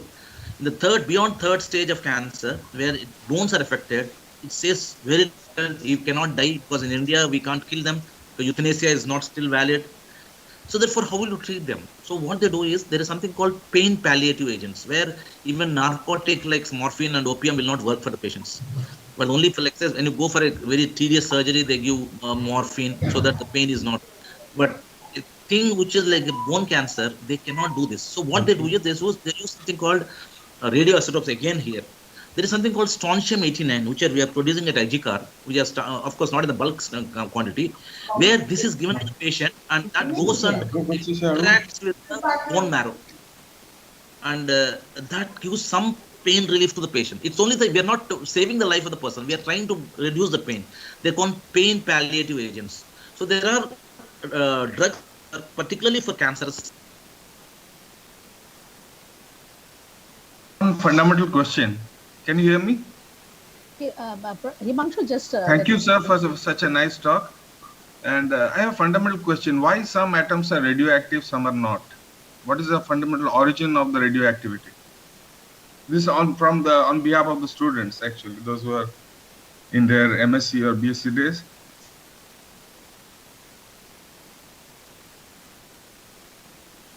Hello? Can you hear my question? Hello, I can't hear you. Yeah. Is it audible now? Yeah, yes. Right now it's audible. I think there was a problem. I think the previous person has asked the question, madam. I don't know whether I just will complete that and come back to you, sir. I hope I have answered the question. The madam was asking about the pain. Yeah, it's basically using a radioisotope only, madam. That will again hit on the bone part of it. So for bone pain palliation, there are drugs available in the market. We are also producing. We are also doing research and try to produce by using something called strontium-89, and it is produced in the reactor, fast reactor, of course. You have to separate them and then given to the patient. Very effective, but of course, as I told you, it only will make the life better, but of course, it's not a cure. Okay, thank you, Yeah. sir. Somebody else. Yeah. So I just wonder, like, it's not for really for treatment. It is just to give the patient a relief. It's not a treatment. It's very difficult. Once the advanced stage of bone cancer, even chemotherapy doesn't work, radiotherapy doesn't work. Right. The people just wait for the death. That's what the problem is. Giving them a relief only. Exactly. It's only a relief. You're right. Okay. That's also a blessing for some people. Yeah. Thank you. I think next gentleman asked about what is the cause of the nuclear yeah, can you repeat? they emit radiation and they convert into some other atoms. Yeah. See, the point is ultimately what we understood about the radiation is you take the nucleus. If you take, as I told you, there are around 3,000 isotopes are there, sir. Out of the 2,500 are unstable, 500 are stable. Based on the understanding of what we have about the stability of the nucleus or the one which is stable, what we understand is the neutron by proton ratio dictates. See, you have a small nucleus with the size of 1 Fermi, 10 to the minus 15 meters, and we have, let us say, so many amount of protons. And protons are positively charged, they repel each other. Now, to stabilize that, neutrons are required. So, initially, if you take calcium 2040, if 20 is the atomic number and mass number is 40, it has 20 protons and 20 neutrons. So, at this point of time, the N by P ratio, the neutron by proton ratio is 1. But as we go across, as the number of protons are increasing in the nucleus, the neutrons required are more. If you have 1:1 ratio is not sufficient. So at that point of time, what nature does is, at some point of time, if you take uranium-235, it has 92 protons and 144 neutrons. So basically the N by P ratio decides whether the nucleus is stable or not. So when you add a neutron to the nucleus, basically in the neutron activation analysis, you are making that nucleus unstable. And therefore, when it becomes unstable, it is not stable in that position. What will happen? You will come back to the original position by giving some energy or some particle. And that particle is what you basically try to analyze and understand. So basically, our simple answer for the question is N by P basically dictates the term whether nucleus is stable or not. You take hydrogen, deuterium, and tritium. Hydrogen has no neutron, deuterium has 1, tritium has 2. The moment you go for this N by P ratio becoming higher and higher, the nucleus becomes unstable. Okay, thank you very much. Yeah, thank you. Okay, Yeah. but neutron is chargeless. Chargeless. So, neutron doesn't have charge. If neutron also is charged, the life would have been very difficult because the nucleus cannot be stable. All of them will be positively charged. There will be repulsion. It's not possible. Yes. So it has given you a neutron which basically it's a buffering effect within the protons, between the protons. So as the number of protons increases, you require more number of neutrons to make it as a buffer and try to make it stabilize. But at some point of time, even that is unstable, and therefore the as you go beyond 92, all the elements are unstable and they'll decay. Okay, thank you very much, sir. Thank you, sir. Dr. Rao, yes, Dr. Rao, very grateful to you for a nice lecture, and it was excellent. But one request is that I am not sure that Dr. Rajesh has joined or not. Can you? I am also, because I am in Hyderabad. If you want, but maybe there is an issue. I don't have any contact. Madam, you can do one thing. I'll give you a number. Hello. Yes, ma'am. Just now joined. I am Rajesh Ganesan. Okay, Rajesh. okay, thank you. Okay. Okay, Dr. Rajesh, thank you so much. Okay. Dr. Rao, thank you so much for such a nice lecture. Absolutely, no problem. My pleasure. I'll come back and we'll discuss the. Yes, sir. Thank you so much. I'm logging off, ma'am. Thank you. Thank you, sir. A very good morning, Dr. Rajesh. Good morning. We are looking forward for your excellent talk. Yeah. And I will like to request Dr. Singh to introduce you to the participants. Then you will have the presentation. Okay. Sure, madam. Thank you, madam. So, good morning, sir. Actually, to welcome is to show honor, and to welcome is to establish integrity. May I step back to roll the welcoming, and on an apologetic note, I would like to say we welcome to the next speaker of this FDP, Dr. Rajesh Ganesan, Head, Materials Chemistry Division, Indira Gandhi Center for Atomic Research, Kalpakam. Sir, it gives me a great pleasure to extend a warm welcome to you to this session. So, dear participants, what we call innovation is really a way of looking at the world and finding a place in the patterns where improvement is possible. And occasionally, a bolt of lightning strikes and a fully formed brilliant ideas comes to us. Today, we have an eminent speaker with us now, and it is my privilege to introduce Dr. Rajesh Ganesan, Sir, Head, Materials Chemistry Division, Indira Gandhi Center for Atomic Research, Kalpakam. Dr. Rajesh Ganesan, Sir, joined the 37th batch of Bhava Atomic Research Center training school after completing his MSc in chemistry from Hyderabad Central University. Dr. Rajesh Ganeshan received Homi Bhabha Medal as topper for the chemistry discipline in 1994. Subsequently, he joined Materials Chemistry Division, Indira Gandhi Center for Atomic Research, and started his research career. He obtained PhD from IIT Bombay and pursued his postdoctoral research in University of Vienna, Australia. His research interests include development of sensors for liquid metals, high temperature thermodynamic and phase diagrams. Dr. Rajesh Ganeshan sir received H.J. Arnikar Best Thesis Award by IANSCS in 2005, DAE Group Achievement Award in 2007, DAE Science and Technology Excellent Award in 2018. Presently, he is heading Materials Chemistry Division in Indira Gandhi Center for Atomic Research, Kalpakam. Sir, we are looking forward for your exciting informations on basics of XRD techniques. Now I would like to request Dr. Rajesh Ganeshan sir to deliver his talk. Over to you, sir, please.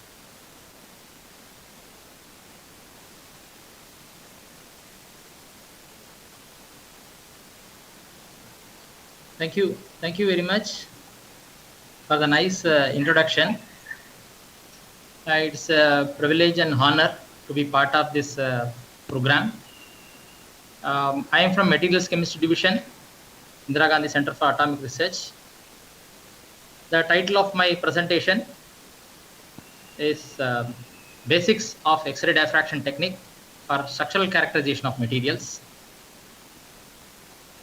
It is my honor to be part of this virtual faculty development program under the theme Advances in Instrumental Techniques for Identification and Characterization of Materials, which is organized by Department of Chemistry, Siksha'O'Anusandhan, deemed to be University Bhubaneswar. I especially thank Professor Sujata Mishra for inviting me to give me this talk. Am I audible? Yes, you are audible. Yeah, thank you. Before proceeding, I'd like to just give an introduction about our center. This is located around 70 kilometers south of Chennai.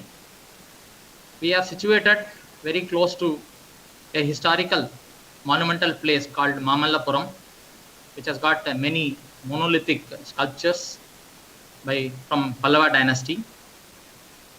Our center is the aerial view of our center. You can see a reactor, which is called fast breeder test reactor, which is fueled by mixed plutonium and uranium carbide. Is the only fast reactor works under carbide fuel. This center is also unique with respect to the reactor technologies. This is the only center wherein you have all 3 stages of nuclear reactors are in operation as envisioned by Dr. Homi Bhabha. We have PHWRs, Madras Atomic Power Station. We have a fast breeder test reactor, which is a fast reactor, the second stage. And we have a Kamini reactor, which is based on uranium-233 as fuel. Let us move on to the topic. I have structured my presentation as follows. First, I will give you a brief introduction, discuss about the relevance and need for the technique.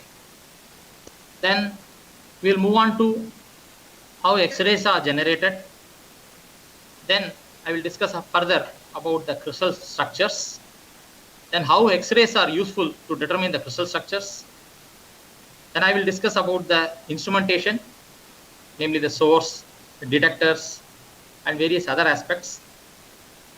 Finally, I will also discuss about how a diffraction pattern can be analyzed, and if time permits, I will end up my talk by citing one application. So, as you all know, X-ray diffraction is a powerful method for phase identification. it opens wide field of application, namely crystal structure determination, then structural refinement. Then we can also do quantitative phase analysis. If we have a mixture of phases, then the phase analysis can be done quantitatively. Then we can do textural analysis. Then we can also determine the nanomaterials, the domain size or the crystallite size of these materials. So I suggest the following books. These are all excellent books, namely Basic Solid State Chemistry by R. West. Then second book, Elements of X-ray Diffraction by Coolity and Stoke. Then X-ray Diffraction, a Practical Approach by Suryanarayana and Norton. This basically X-ray diffraction measures the average spacing between layers or rows of atoms. This also determines the orientation of a single crystal or grain. We can also determine crystal structure of an unknown material. And using X-ray diffraction, we can measure the size, shape, and internal stress of the crystalline materials. Just to give an example, these are the X-ray diffraction pattern of SiO2. The first one, all the three patterns are all basically chemically the same. They are basically SiO2. For the first pattern, you get a broad hump showing short range ordering or amorphous nature of the material, SiO2 glass. The second pattern is different from the third pattern, showing though they chemically they are same, structurally they are different. Namely, quartz is hexagonal, the structure, hexagonal structure, and cristobalite has tetragonal structure. In the X-ray diffraction pattern, essentially we see diffraction position and then intensity. These two, mainly these two factors is helpful to determine the crystal structure. Now let us see how X-rays are generated. This is the schematic diagram of the X-ray tube, which is made up of glass. It's an evacuated glass tube, wherein you have a tungsten filament, which can be heated electrically. As a result of thermionic emission of electrons, these electrons can be accelerated by applying a suitable bias using this metal focusing cap, by applying a voltage of the order of 20 to 60 kilovolt.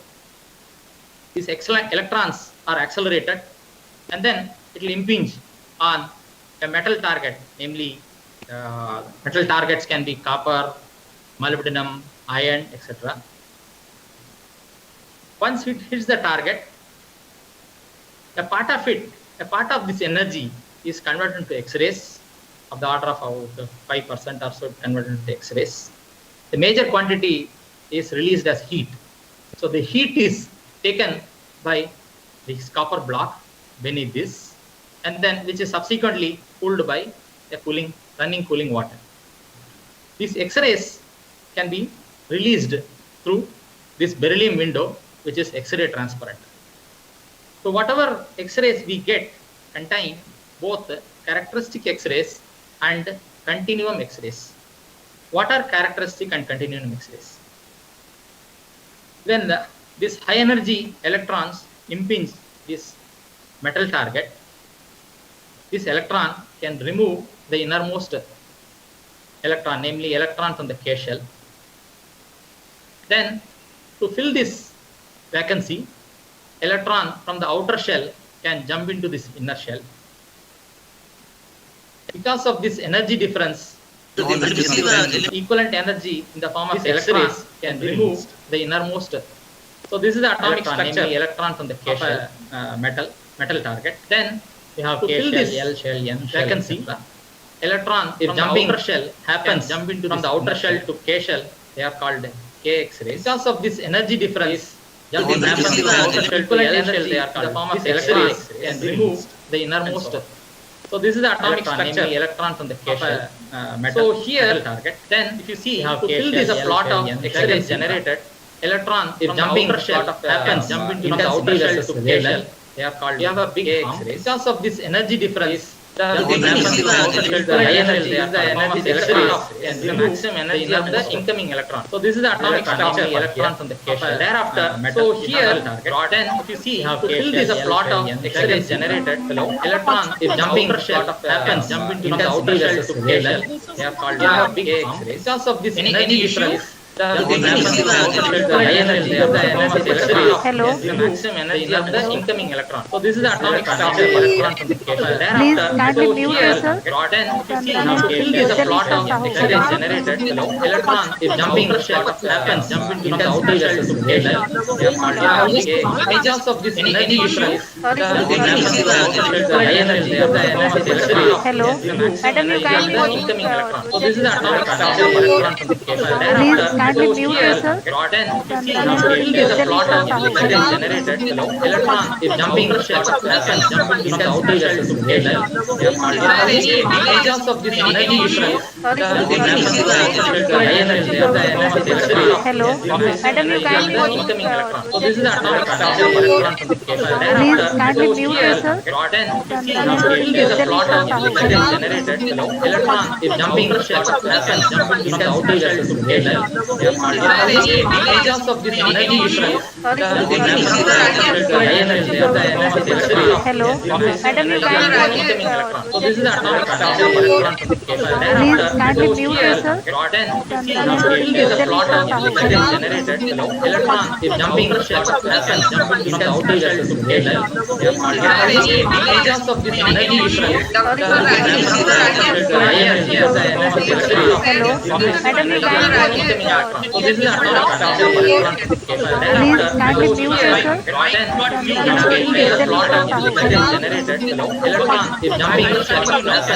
the outer shell to cation. Because of this energy difference, Hello. Madam, you kindly incoming electron.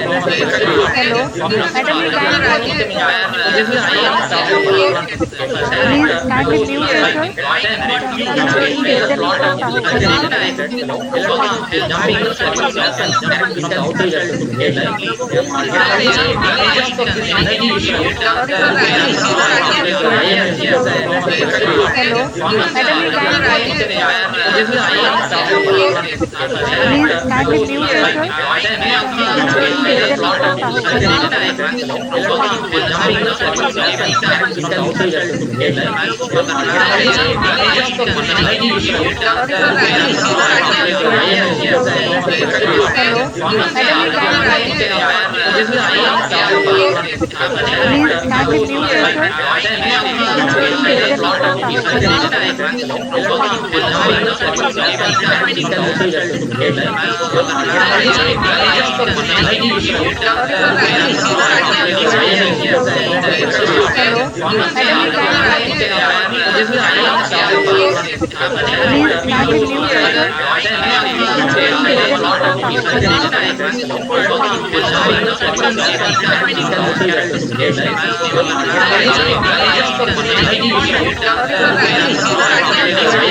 is the atomic structure of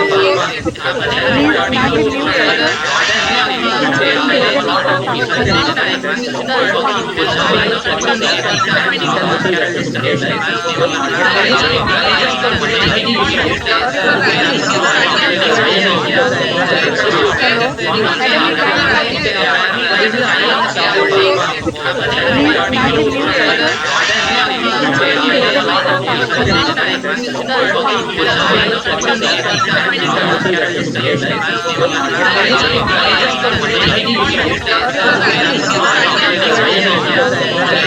Hello. Madam, you kindly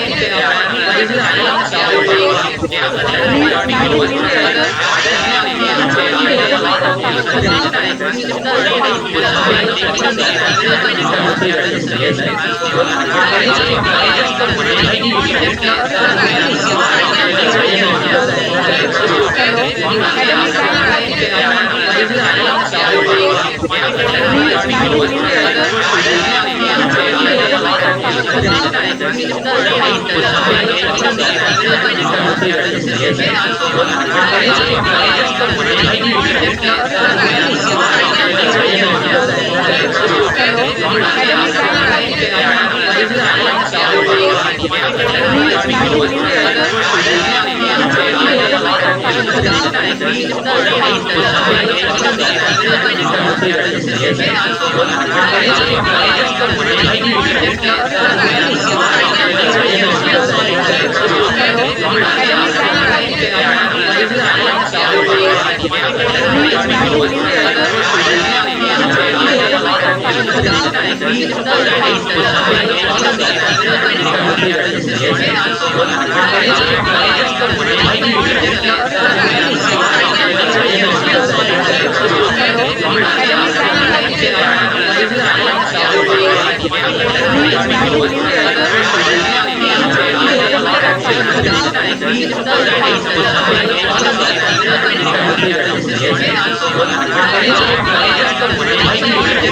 this particular plane.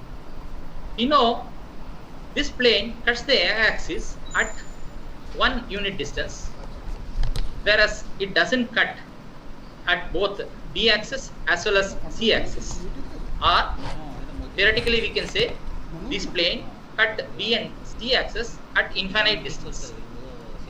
But to different types of this particular name different types of planes, you know, infinity, this plane representing as infinite sign will not be held 1 unit distance. You will come to know later, whereas it doesn't cut. A reciprocal of that both is utilized to as well as c-axis, namely a reciprocal of 1 infinity theoretically can say becomes 1 0 0 cut b. So this plane is represented infinite as 1 0 0 plane. Not only that, different types of this particular name different types of planes, you know, all the directions. This plane representing as infinite sign will not be held 1 unit distance. The distance you will come to know later. Parallel 1 0 0 planes, a reciprocal of that both by the realization as well as the subscript 1 0 0 or which is the irregular distance becomes between 1 0 1 0 0. So this plane likewise infinite 1 0 0 1 1 0 plane. Not only that, different types of this parallel name different types of planes, you know, all the directions. This plane representing as infinite sign will not be held. As I said, the distance parallel no later. Parallel 1 0 0 planes, a reciprocal and also by the realization symmetry subscript also represent of 1 in the irregular distance becomes minus 1 1 0 plane. So this plane likewise represents 1 0 1 1 0 plane. Not only that, different types of planes parallel name different types of planes. All the this plane representing as infinite sign will not be held. As I said, the distance parallel no later. Parallel 1 0 planes, a reciprocal and also by the realization symmetry subscript also represent certain planes in the irregular distance. Parallel no later. Parallel 1 0 planes, a reciprocal and also by the realization symmetry subscript also represent certain planes in the irregular distance. Parallel no later. Parallel 1 0 planes, this is the irregular distance between two parallel. And also symmetry subscript also represent certain planes in the irregular distance calculated directly from the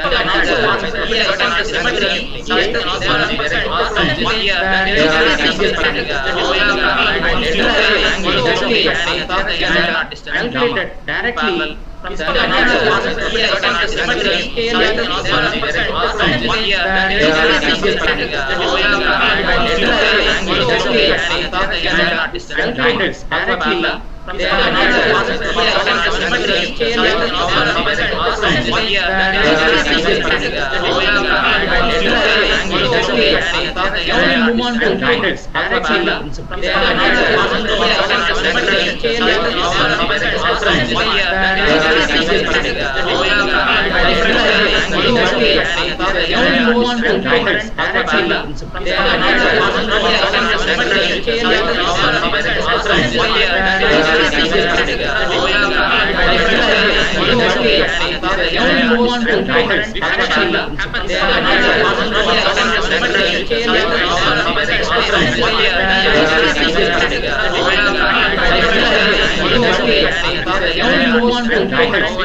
at a particular angle, then we get diffraction.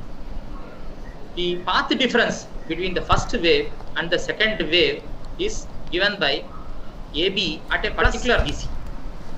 If this angle is theta, we get diffraction. This angle is also theta. The path difference between the first wave and the second wave is given by. So if you want to determine AB at a particular BC, AB, it is nothing but this angle is theta. We get diffraction. So this angle is path difference. The path difference AB plus BC, which is 2D sin theta. If this 2D sin theta is integral multiple of the wavelength of incoming X-ray, then we get diffraction. If it is not so, it is not going to diffract at that particular angle. We call, if the diffraction happens, we call this constructive interference. If it is not happening fully off center, then we call it destructive interference. We all know, unlike other electromagnetic radiation where you can use electromagnetic lens or optical lens to focus the beam, X-rays cannot be focused.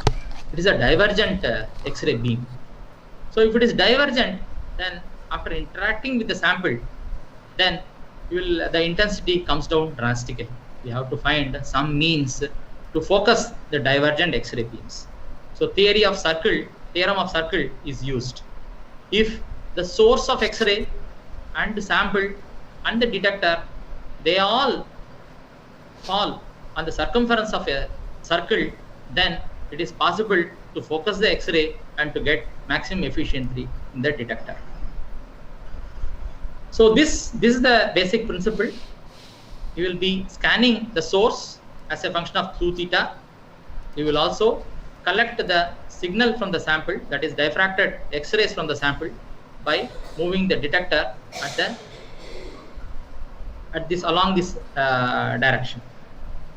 We can have 2 different geometry possible in the instrumentation, namely theta instruments, where source as well as detector, they will be moving, sample will be stationary. The another way of doing it, having a 2 theta instruments, in which sample and detector will be moving, source will be remaining stationary position. And detection by a variety of counters, namely scintillation counter, solid state counter, a solid state detector, and one-dimensional detector, and then position sensitive detectors. Scintillation detector, this every X-ray photon will be converted into number of photons in the visible region, and these photons can be amplified using photomultiplier tube, and then the intensities can be counted. In the case of solid state detector, you will have a semiconductor material. Its X-rays fall on the semiconductor material, and then this produces the signal which is directly proportional to the X-ray energy, and then the signal can be multiplied and then can be counted. Another way of detection is use of small silicon strip detectors. Several detectors will be kept at a certain angle, and then they will be counted simultaneously, and then it will be added.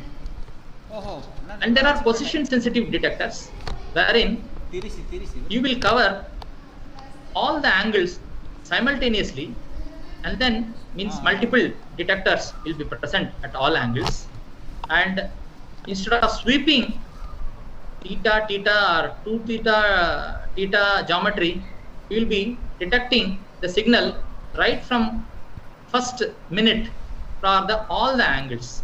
Let us see how it is being recorded. Though I have shown a circle which is in the 2-dimensional form, after interaction with the sample, the scattered X-ray will not go in a single line, but however it will go in the form of a cone. So if we can place a photographic plate covering this entire covering this diffracted beam, then you will have circles, different circles, representing each plane. I mean, the intensity corresponds to the number of atoms and the number of electrons present in each atom. And then position is nothing but the interplanar distances. We have seen earlier how interplanar distances are related to 2 theta by Bragg's equation. And this ring is called Debye ring, and this cone is called Debye cone. Earlier days, before we have these computers for recording this XRD pattern, we used to use photographic films. Instead of photographic plate, we used to keep a photographic film strip in the form of a strip. Then this is the direct beam you will get as a central hole, and then we can see these lines corresponding to each plane. And then we will not be able to determine exactly the count. We used to determine the length from the central hole to this distance. Thereby, we will be able to correlate 2 theta or interplanar distance. And intensity, we will not be able to quantify.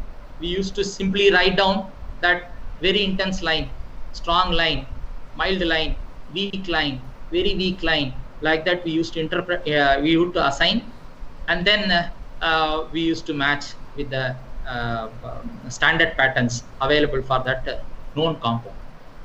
But these days, everything is taken care by computer, including analysis, which we'll be seeing in the due course of my talk. How X-ray diffraction pattern is taken. So for the powder sample, let us discuss first.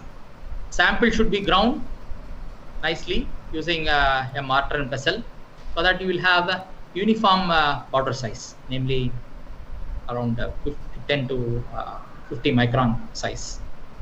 Then these powders can be spread over a suitable holder, and essentially we should have a holder which is transparent to X-rays, or we should have a zero background for that is zero background with respect to diffraction.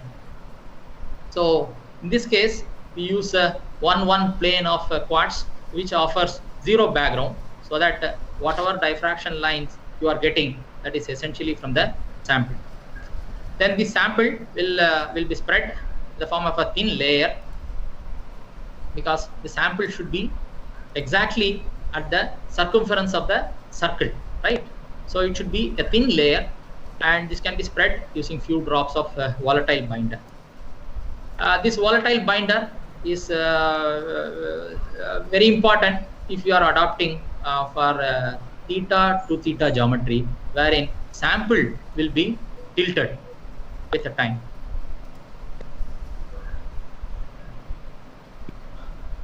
Now then you will get a digitized pattern in step scanning mode. Typically we record X-ray diffraction for the 2 theta from between 10 to 80 degree with a step size of about 0.05 degree with a counting time of 1 second at each step. This means essentially for about half an hour or so we record. This may be adequate for qualitative comparison or determination of the phase formation.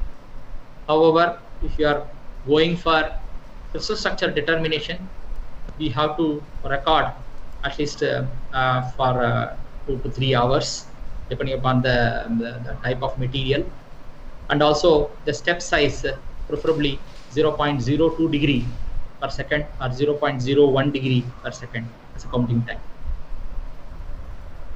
Additionally, in order to have uniformity of the sample, there are these days sample stage also can be rotated, so that you will have uniform statistics for the sample.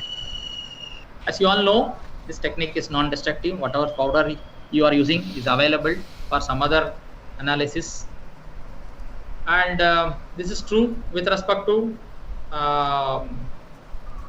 powder sample which are not air or moisture sensitive samples. If you are planning to record XRD pattern for air and moisture sensitive sample, the sample should be prepared inside argon atmosphere glow box. Either you can prepare on a flat substrate and then cover the sample using a polyimide film over the sample, so that you can protect the sample from atmospheric interference. Or one can use a capillary tube wherein you can load the sample, seal the capillary tube using wax or gas fusing inside the glow box, and then you can bring out the sample for recording the spectrum. If you have X-ray diffractometer itself inside inert atmosphere glow box, argon atmosphere glow box, then it is well and good. You can straight away load the sample in the argon atmosphere box itself. Now let us discuss about analysis of X-ray diffraction pattern. There are two ways. One is by comparison method. We simply compare the experimental data with the theoretical powder pattern available, reported in the literature. There are more than 400,000 X-ray diffraction pattern available and reported, and database is available in the form of files called JCPDS files or PDF files. And one can also do refinement to determine the crystal structure of an unknown material. And this approach is by least square fit method between theoretical and measured powder pattern. And there are several parameters associated with this. Reedwell determined this. He invented this approach. It is basically a computer program as part of his PhD thesis. As a PhD research scholar, he has done this, and nowadays worldwide everyone is using it. So the most important information for the characterization is the position of the diffraction line. So we have to ensure whatever diffraction lines we are getting, they are exact, correct. This can be achieved by recording X-ray before recording the sample XRD pattern. We record the X-ray diffraction pattern of a silicon standard whose position and intensities are well reported, well defined. The highly crystalline, you will get sharp peaks for the silicon standard. Thereby, if there is any instrumental shift is present, this can be adjusted. And the next important parameter is the intensity. And because intensity only tells about more about the crystal structure details, namely the atomic positions, site occupation, type of atoms, then the atomic number of the atoms, because essentially scattering happens from the electron cloud of the atom. So typically, you have an X-ray diffraction pattern. Powder X-ray diffraction pattern will look like this pattern. This is a plot of intensity versus Bragg angle 2 theta. This pattern is for the sodium chloride powder with copper K alpha. Yes, K alpha. It's an average because I can see a small asymmetry here. So it's a mixture of K alpha 1 and alpha. So you have this is the comparison approach. Simply you have to compare this experimentally recorded pattern with the data file reported in the literature. If the intensity and the positions are matching, we can confidently say the experimental data is due to NaCl powder. And this comparison can be done using the data available in the literature. This is the typical PDF data. So this is the typical this is the data of PDF data, powder diffraction file data of sodium chloride. So this has a unique number,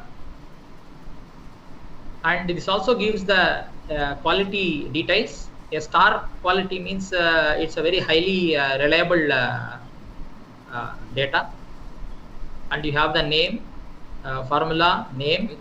It also gives the reference who has performed and whose data was reported to be very reliable. Gives this pattern in the form of a line, because when we experimentally draw, there will be a small big broadening will be there. Theoretically, you should get a line, but for various reasons, you will get a slight broadening. We will see what are the reasons for this broadening. And then it also lists the despacing, intensity, and then the corresponding HPLC gains. Further, you have CAS number, molecular weight, then volume of the unit cell. This gives the X-ray density, gram per cc, and then the experimental measured density, the system, then the Bravis lattice, space group. As I said, there are 230 space groups. These are all numbers are available. They are unique. 225 is for FM3M. And then the cell parameter. This is a cubic system. Only A is present. It is understood that A is equal to B is equal to C. Alpha, beta, gamma is 90. Is not mentioned. This also gives the figure of merit, and then various other correlating parameters. Then the type of radiation used, and then the lambda, the filter used. So, and then the mineral name. It is a synthetic mineral halide. So all this information is available in this PDF file. So very useful information if you are looking for some newer materials or for comparison purposes. If we record the powder diffraction using this powder diffractometer for a single crystal, how it looks like. Okay. So this is the XRD pattern recorded for a single crystal of a material. So you can see here, these are the expected lines for this material. However, for a single crystal, you get Bragg condition satisfied for certain specific planes, namely this 100 plane or X00 planes, 200 or 300, so on and so on. Only those planes are aligned properly and meets the Bragg condition. Whereas you can see there is no intensity for other planes. That means these planes are not aligned and not meeting the Bragg condition. This is the issue with respect to single crystal. However, when we prepare powder samples, they are polycrystalline. So you have all different. They are polycrystalline means every grain is a single crystal within that, but the grain size is much smaller, maybe less than 2 microns or so. For single crystal study, we require samples bigger than 50 micron size. But if it is a polycrystalline material like this, you have all sorts of planes oriented in all directions, and then a statistical average picture you can get if you record the powder diffraction of a polycrystalline material, in which you will get diffraction from all the planes along with the respective intensities. Basically, intensities is number of crystal as well as the number of planes and the type of atoms present in that plane. So far we have seen about the comparison method. Now we will see more about Rietville refinement. So it is a refinement procedure wherein we will have various parameters. These parameters will be varied. Essentially, is a least square is a kind of a least square fit, and then these parameters will be also varied in a particular systematic approach. Thereby, we will attain a global minimum rather than ending up at a local minimum. This is the idea of this refinement. So the refinement requires a certain set of data which are available in printed tables or the databases for some known structures or structure types. For example, here is the crystal data for the compound germanium Ge7 Nb10 from the single crystal data with all the crystal system, then the space group, and then the position of each atoms and the respective coordinates, x, y, z coordinates of the type of metal atoms, their occupancy, then their equivalent positions, and then other parameters. So these are the parameters available in the structural information. So we need to have a structure file even for an unknown compound which we expect is similar to some other compound or structure type. Then we also need to provide space group information. as I said, there are 230 space group, which includes various data such as space group projection, symmetry operations, positions, subgroups, supergroups, etc. So this information is also need to be provided as a starting set of parameter. Then we need to calculate the pattern. For that, we need to provide some more information to get the structure factors. We know when we synthesize a compound, we know what are all the elements present in it. And if you give this element, then which is possible for us to calculate the structure factor, which is given by capital HKL. This is the structure factor unique for a particular plane, which is given by this expression, where small f is the scattering factor of an atom present in that plane and their respective occupying position x, y, z. And finally, this intensity for a particular plane, whatever we observe in the pattern, is proportional to the square of modulus of this structure factor, capital HK. So direct intensity can be directly linked to structure factor. And let us see more about the scattering factor of the atoms. As I said, X-rays are scattered at several planes beneath the surface, and the scattering factor is directly proportional to the number of electrons in the atom. So more the scattering will happen, higher the Z. So heavier atoms will have higher scattering factor. So as you can see, this plot shows the scattering factor as a function of a parameter called sin theta by lambda. And we know with the increasing angle from this plot, you can say the scattering factor decreases with increasing theta value. This is what we see in the X-ray diffraction pattern. Some of the lower angle peaks are highly intense. With higher angle, the intensity comes down. This is one of the reasons for that. So we need to know, these are all characteristic, this structure scattering factor for all the elements. These are all characteristic of the element, because the number of electrons present in the element is constant. So it is a characteristic of the element. Then other important parameters are multiplicity. In the powder diffraction, there are some equivalent planes. They can be grouped as a set of planes. They can be grouped as a family of planes using this curly bracket. Okay? So 100 planes in curly bracket means these include some of the equivalent planes. In the case of cubic system, 100, 001, 010, they are all equivalent, because A is equal to B is equal to C, and alpha B is equal to beta is equal to gamma is equal to 90. However, in the case of tetragonal system, we get a multiplicity of 4. So this is one parameter. If you have some guess or idea about the crystal structure, we can give this number. Then Lorentz polarization factor, which is a geometrical factor because of the geometry and the arrangement of atoms, which that influences this factor. This we have to, or the environment of the atoms around it influence this factor. So we have to provide this factor.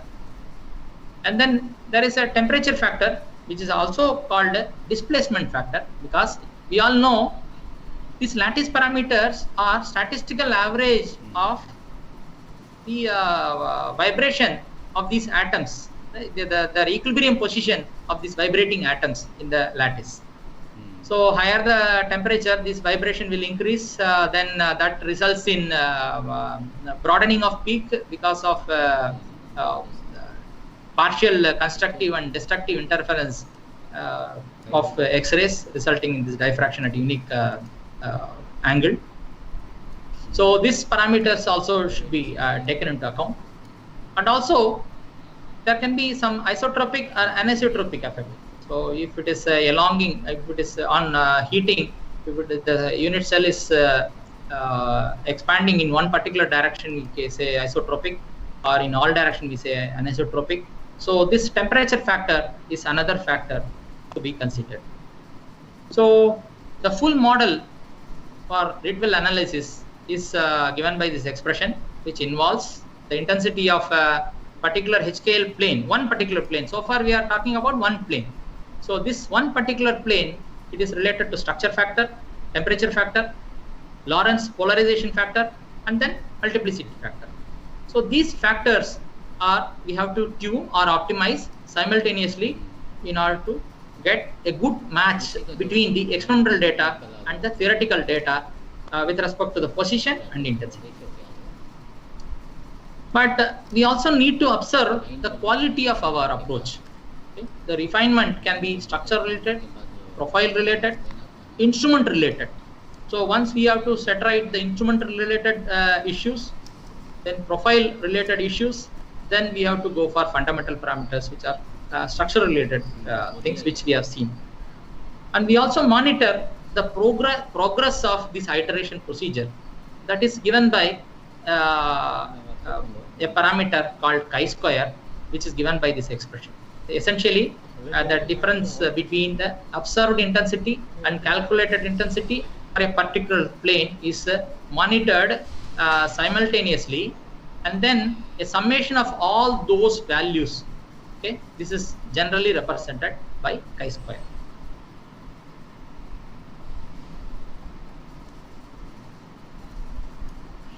So the general strategy for the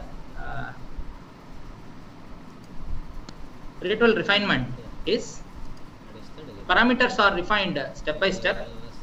Typical sequence that are being followed is we have to correct the background scaling factor, that is parameters, then the crystal size, then instrument corrections, then XYZ position, the temperature factor, occupancy of these atoms,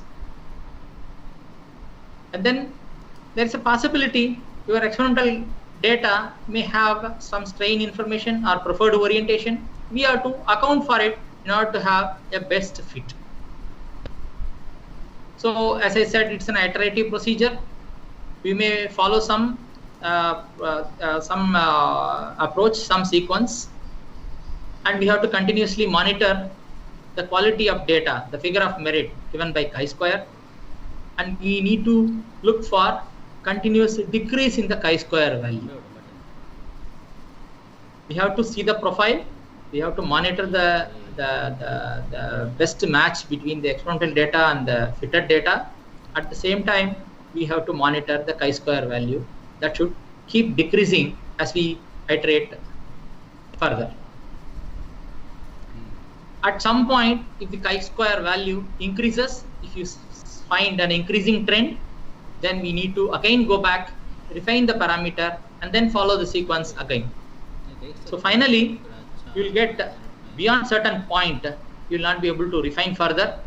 That can be visibly seen by monitoring the pattern, that is the match between the calculated pattern and the experimental pattern. This is true for a single phase to determine the crystal structure of an unknown single phase. This approach can be extended for analyzing multiple phases also.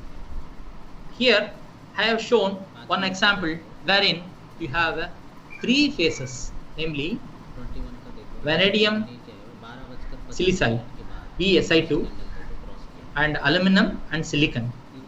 All the 3 phases, phase pure, these phases are present in this phase mixture. So when we do this Rietveld analysis, we end up a pattern like this. You can see the experimental data is given by blue color or red color, and then the calculated pattern is given by other color. There's a good match between the experimental data and the calculated pattern in terms of position and then the intensity. You can see from the most intense peak to the least intense peak, there is a nice match is there. That shows the quality of refinement. even for such a small peak, you are not getting any difference peak here. Okay, this blue color shows the difference peak, that is the difference between the calculated and experimental pattern. Below you have this light brown color, black color, green color. They are all theoretical lines corresponding to each of these phases. This green color for silicon, black for aluminum, and light brown for VSI2 phase. And then we keep refining it.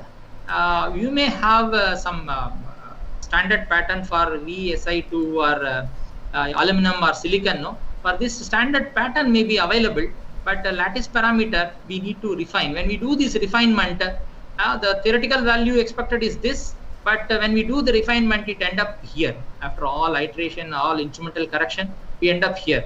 This also gives some information about, although these three phases are present, there can be some solubility of the other two components in them. So if there is any drastic significant difference from the expected lattice parameter to a different experimental value, that also gives some idea about inclusion or the solid solution formation within the solubility of the other phase in one particular phase. Not only that, this analysis also gives the fraction of each of these phases. So this can be this you can see here. You have you can say this phase mixture contain about 40% of VSI2, that is 38% of aluminum and 23% of silicon or so.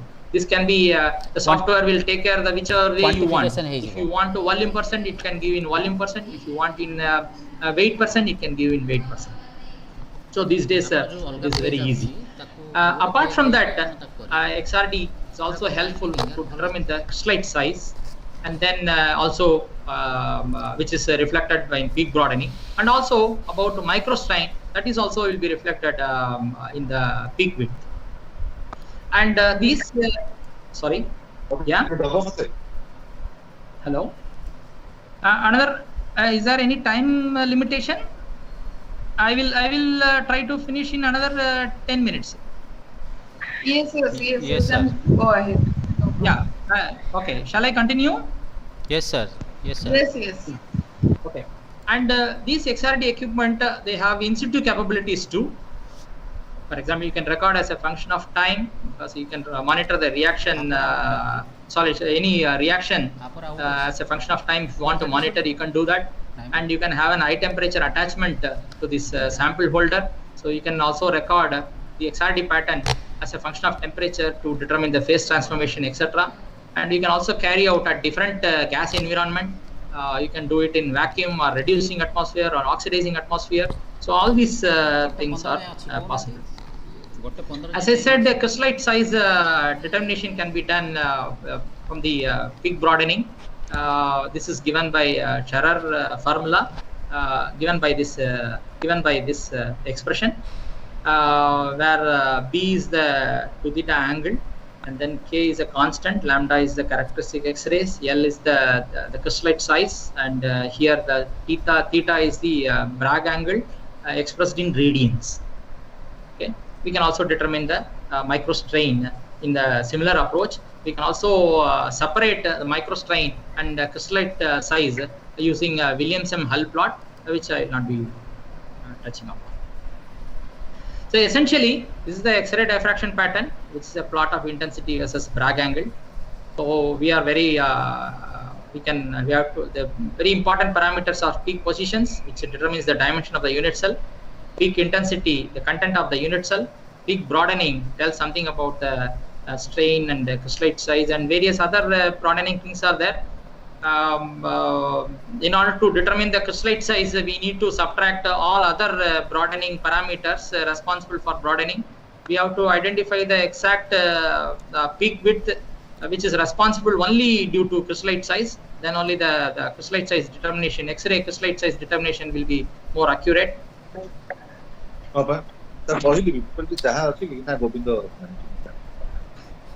Hello? Hello? Yeah, tell me. Sir, please continue, sir. Continue, sir.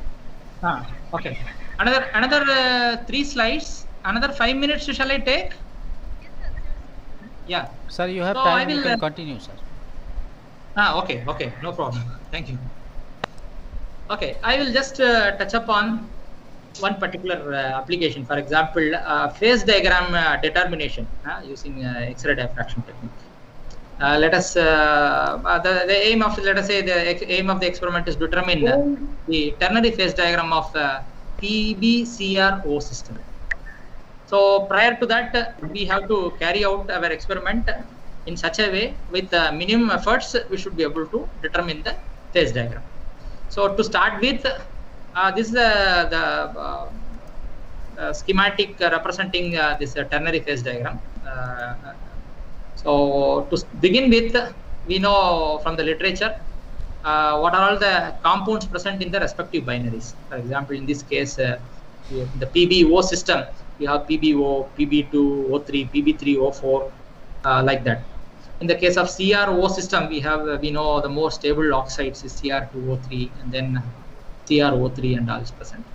And literature also give some information about the possible ternary compounds present in this system. Namely, 3 different compounds are shown here.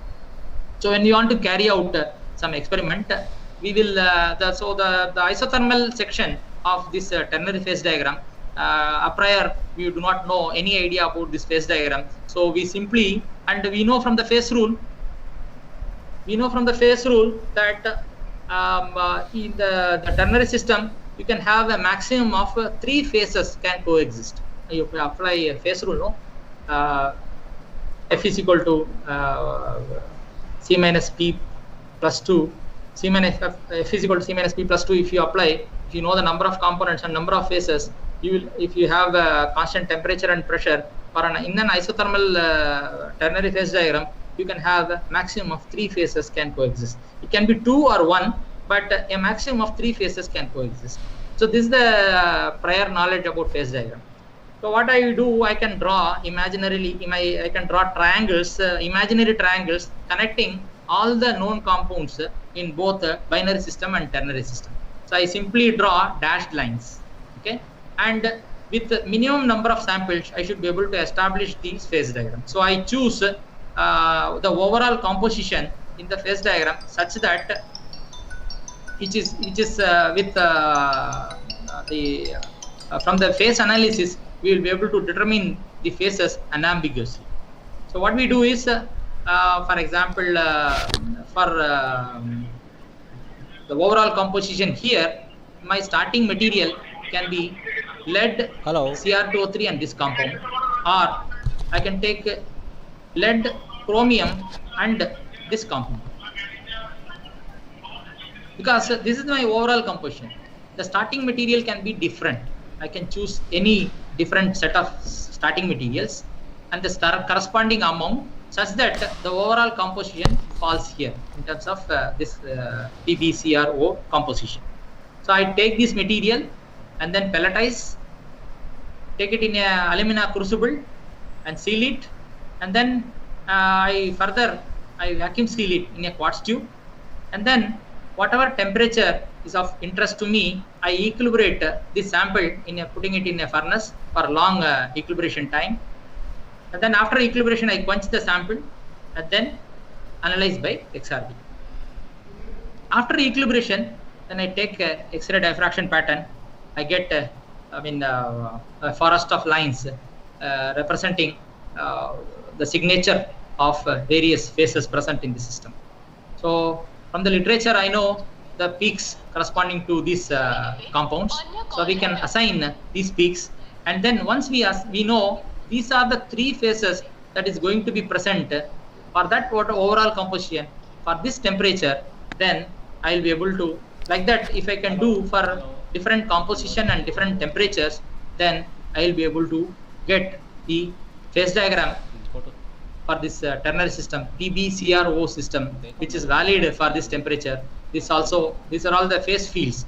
These are the stable phase fields coexisting together, and this is the overall the phase diagram of this PBCRO system.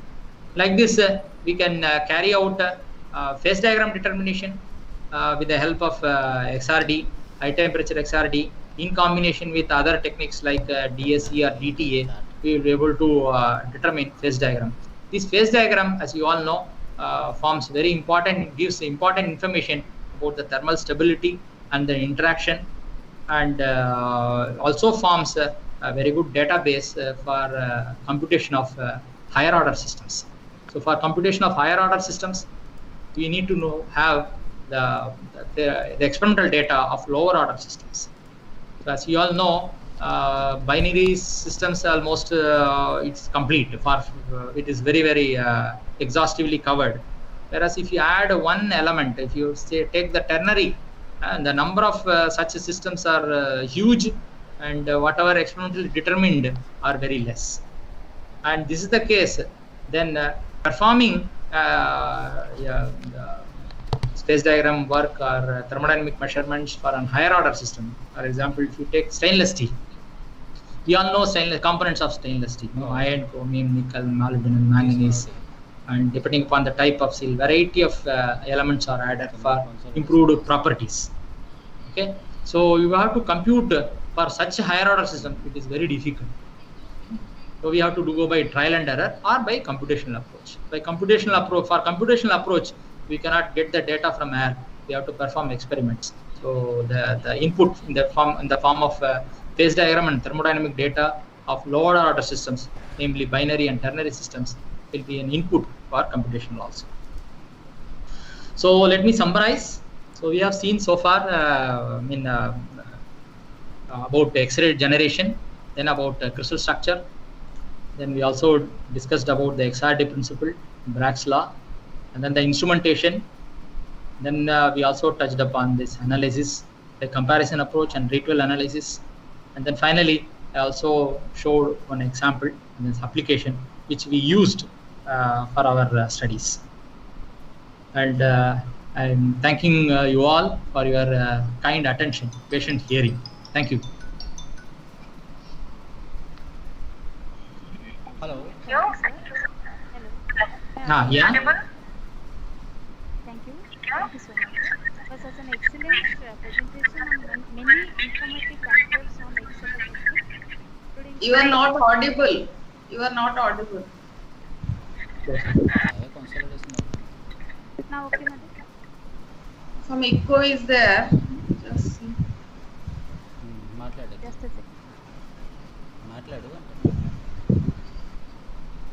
Anyone who wants to ask any queries or I have one question. This optical goniometer can also be used to actually look at the angle between the faces, and that can also be helpful in getting information about the crystal structure, isn't it? I can't hear you. I can't hear you. Sir, you are in mute mode. Yes. Yes, actually I have covered only the powder diffraction part. I have not covered this single crystal XRD and also this Lowe XRD, which works in transmission mode.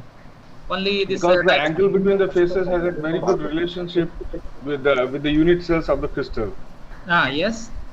So one can actually study the angle between the faces using an optical goniometer. You mount it in a goniometer and see the reflection of the light, and that's a very difficult way, but it's possible. Yes, provided you have single pixel specimens of that particular planes. Yes. Yes. Correct.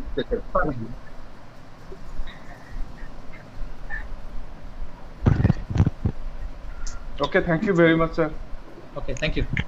Okay, if any other participant want to ask any question or interact with sir, they can. Myself. Someone has raised hand. Kamini, is wrongly or? Madam, am I audible? Madam, Sulochana madam, may I ask the question? Sure, sir. Okay, sir. Good afternoon, Dr. Rajesh. Yeah. Thank you very much for your excellent lecture and information. A lot of information we get. My one question is there. Suppose during a powered XRD, pattern, we observe a shift of peak towards higher angle or lower angle. Suppose in a powder XRD pattern, we observe a shift of peak to higher 2 theta or lower 2 theta. Then what are the information we can obtain from that? This position, as you know, that position represents the d-spacing. Okay, if you have a shift to higher d value, that's also gives some information about solid solution formation. If some atom, bigger atom, enter into a lattice, replacing an existing atom, okay, then the lattice parameter can expand. Though the crystal structure is maintained, the crystal structure is not going to be collapsed. The crystal structure is maintained, but as a result of inclusion of this atom forming solid solution, this lattice parameter will expand or contract depending upon the atom that is getting into the lattice. So this gives some idea about the solid solution formation. And if you can systematically dope this as a function of composition and record this XRD pattern, then we can find out whether this shift in trend is uniform or not.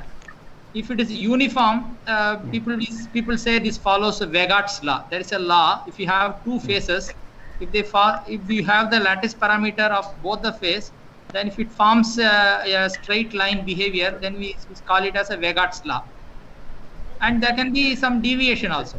But essentially, if the shift means that is a change in the lattice parameter.